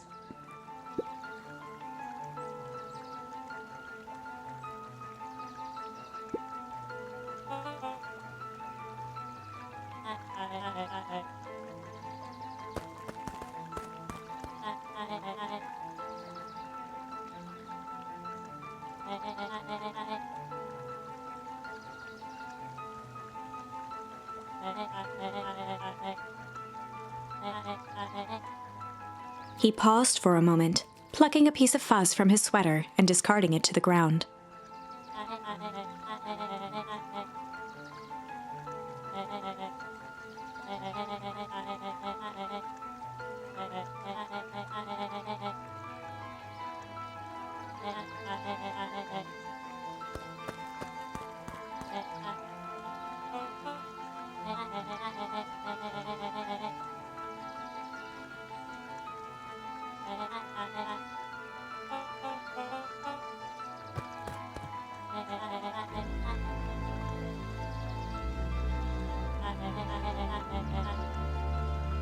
Kerr gave a bow of deference. Gasps rippled through the crowd. Solomon pulled a glass vial from his pocket. In one smooth motion, he downed its contents. A triumphant smile grew across Solomon's lips.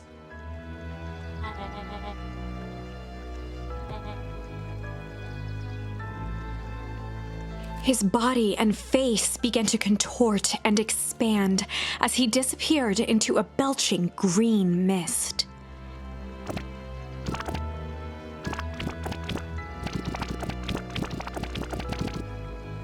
A hushed horror gripped the crowd.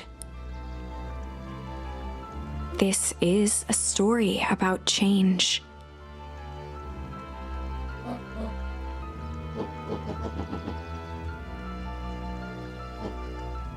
Sharper examined his new hands.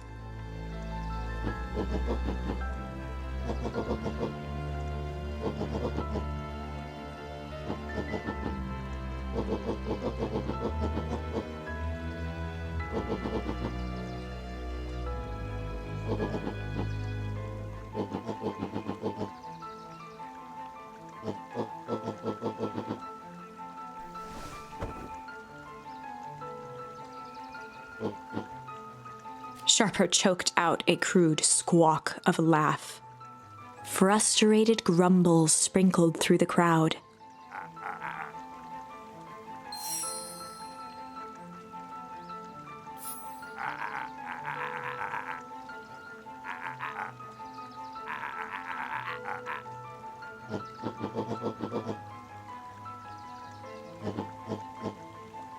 William Kerr gave a subtle nod to the clipboards.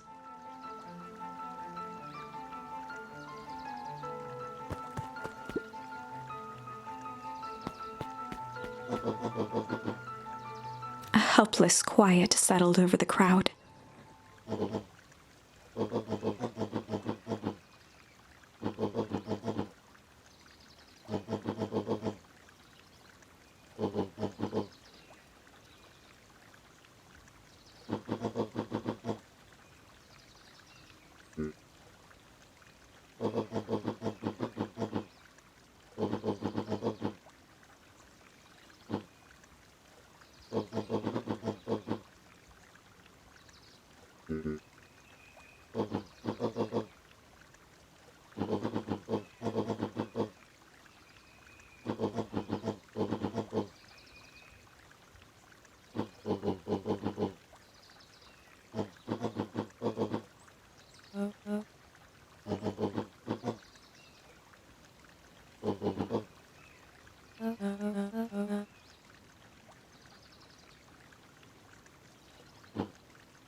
Sharper addressed the crowd with indignant pride.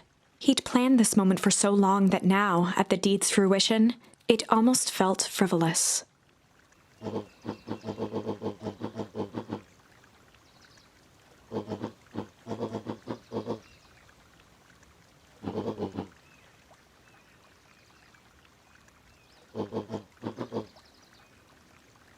Mr. Kerr flourished a preposterously elaborate bow.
Sharper coughed up one final laugh and cracked his knuckles.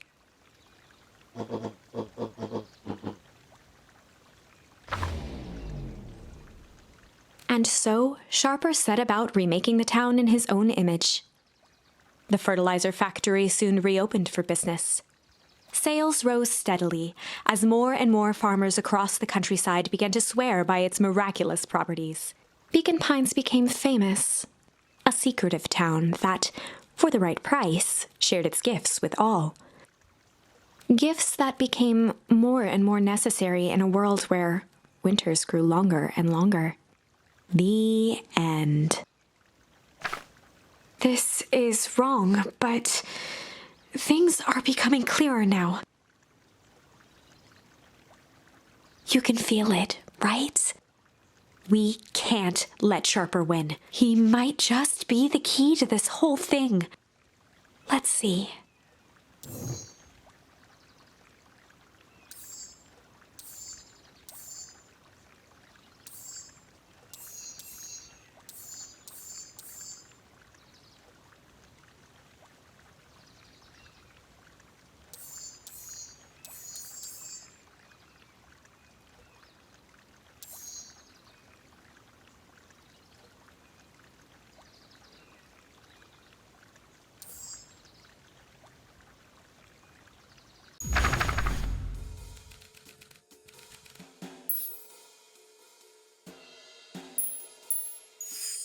They'd run the classic Luca and Rollo duck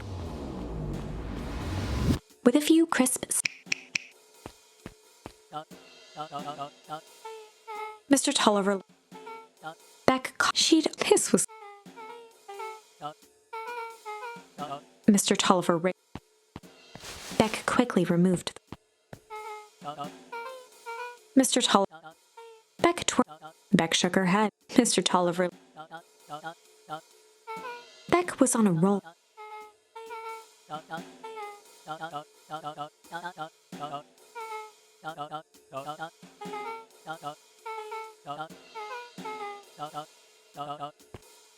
Heading for the...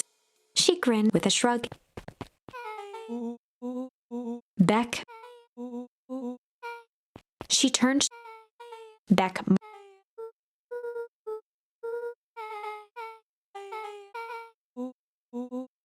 Luca and Beck.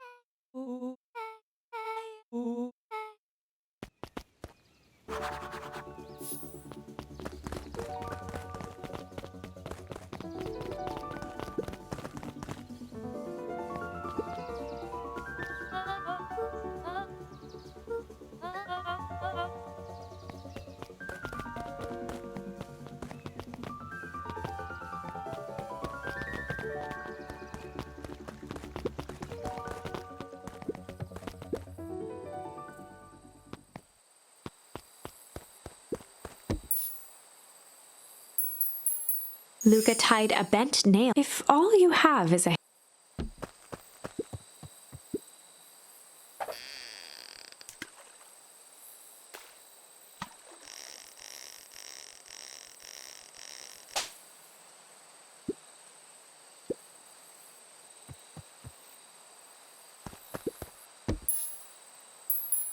Luca tied a bent. If all you have.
Gus looked around.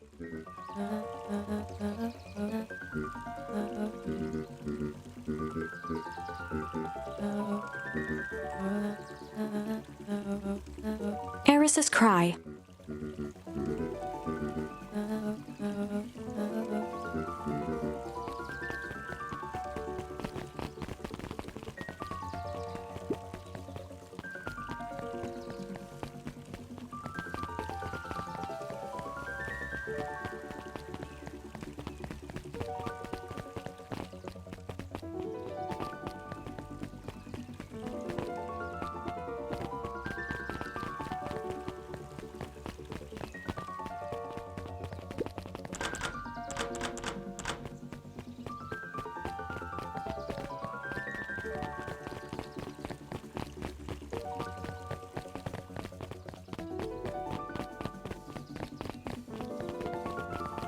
Solomon stood proudly holding a brown.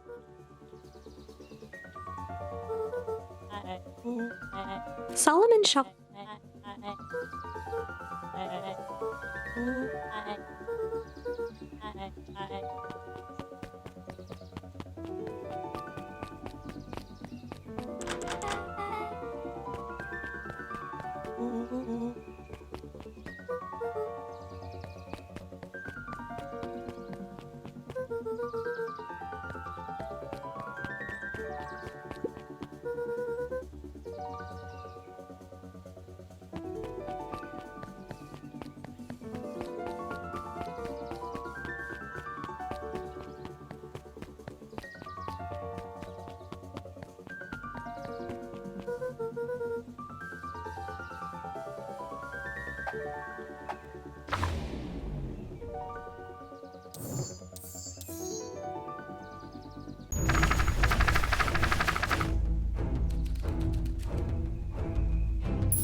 There was a malice lurking behind those eyes, like a trap ready to spring. Luca felt the weight of Nuncreed's hand on his shoulder. Something wasn't right. He didn't know why, but something was telling Luca to get out of there.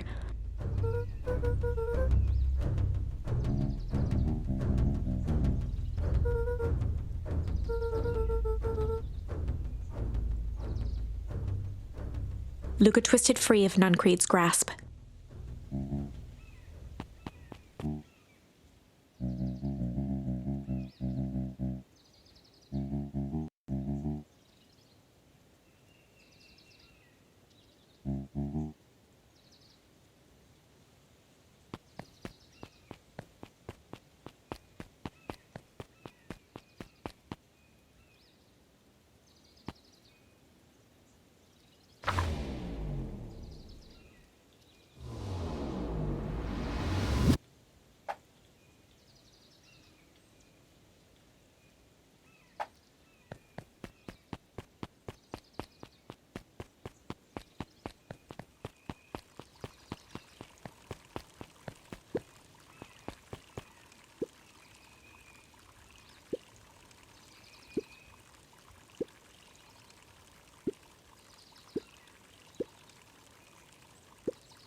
The two scurried off, eagerly formulating a plan.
Luca gently bade good for skimming the surface.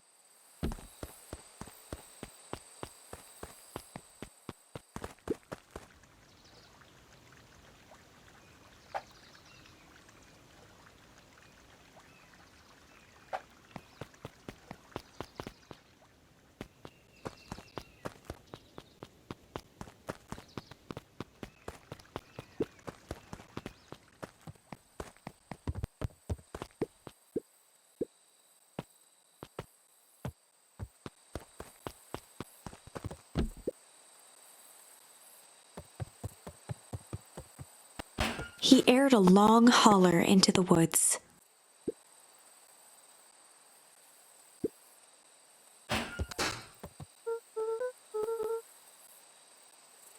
Luca felt his eyes getting heavy and plopped into the beanbag. He conceded to its lumpy embrace.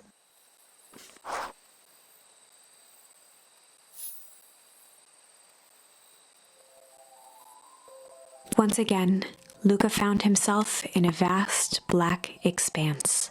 This time, he knew exactly where to go. He took a single confident step forward. The world flickered and pulsed. He found himself standing in front of the frigid air of a blazing camposaurus. He plopped down cross-legged and gazed into the cold flame. Soon enough, the fire began to die out, popping sporadically, until all that was left was a single ember. Luca stood up and dusted himself off. He plucked the glowing ember from the cold ash, examined it, and slid it into his pocket. A keepsake. The voice of his father spoke behind him. "You made me proud, Buckaroo." Luca turned to face him. "Dad, what is this place?" A warm grin grew across his father's face. "A place where everything that has been and everything that could be all wait together." Luca found himself staring at his father's face, trying as hard as he could to memorize every single detail. Wait? For what? Another voice spoke out as Luca's doppelganger stepped forward. "That's up to you." Without knowing why, Luca began to weep. Is any of this real? Are you real?" Luca's father bent down to smudge away a tear. "Of course. I'm as real as the part of you that misses me." Luca turned to look at the older version of himself. And you? The doppelganger choked back tears. I'm as real as the part of you that's angry he's gone. Does that make sense? Through his tears, Luca laughed. I think so. His father pulled him in for an embrace. Time to go, buckaroo. Luca was startled from his dream by a banging on the floor. A commanding voice rumbled from below. Just as Luca sprang to lock the entry hatch, the door knocked open. Chapter 5. Dangers Big and Small. Luca stumbled back. He heard the rope ladder creak under significant weight. Keeping his eyes fixed on the hatch, he inched backward to the balcony. As his hand grasped the door handle, Luca froze. A large figure clumsily wriggled up through the hole.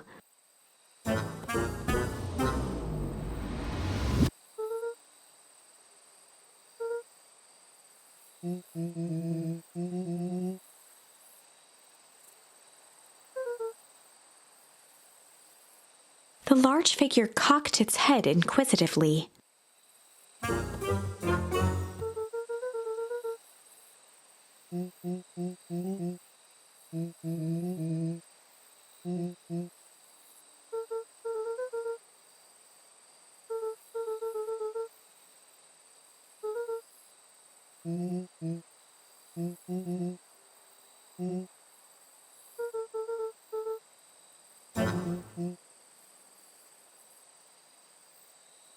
Luca's jaw dropped. He peered more closely at the man standing in front of him. Something about him was undeniably Rollo, only bigger, older, changed.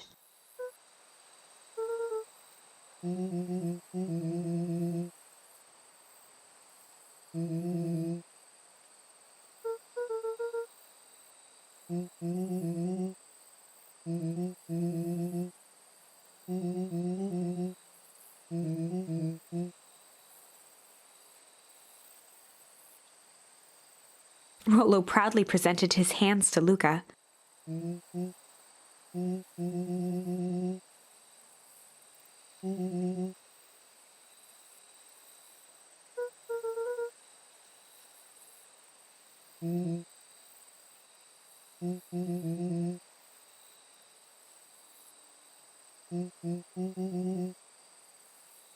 Luca moved to the side and pointed Rollo to his reflection in the balcony window. His hands shot up to his face.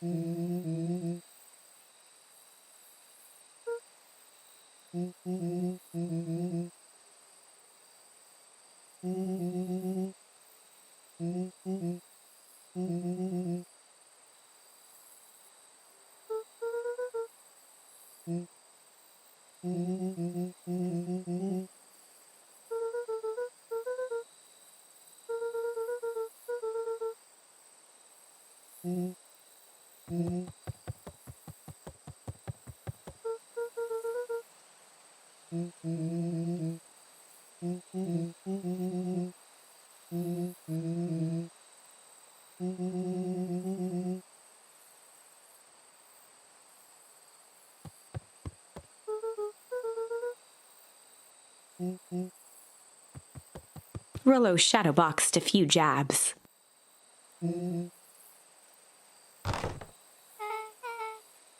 With a yelp, Rollo dove behind Luca.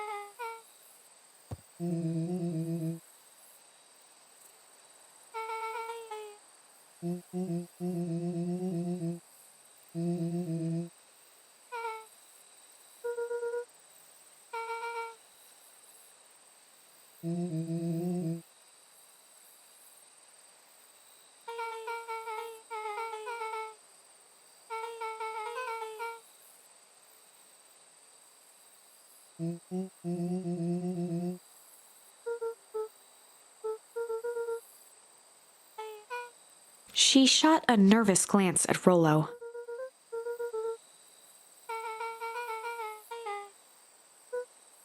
Beck's eyes narrowed.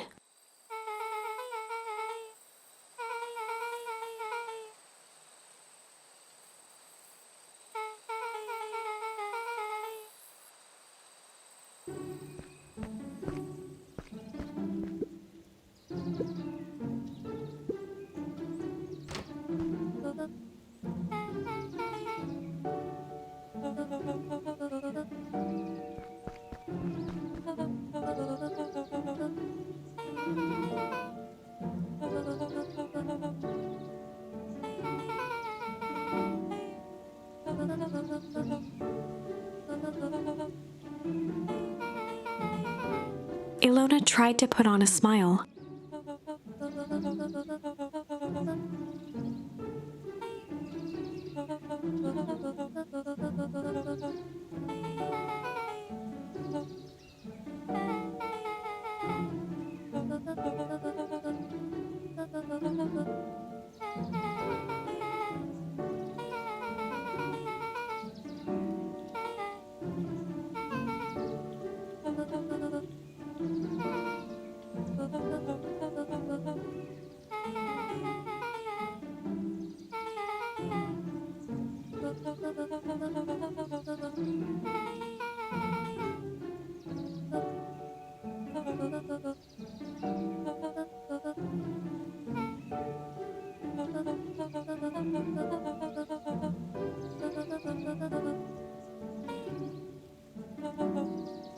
She sighed, and after a moment, looked down at Beck sympathetically.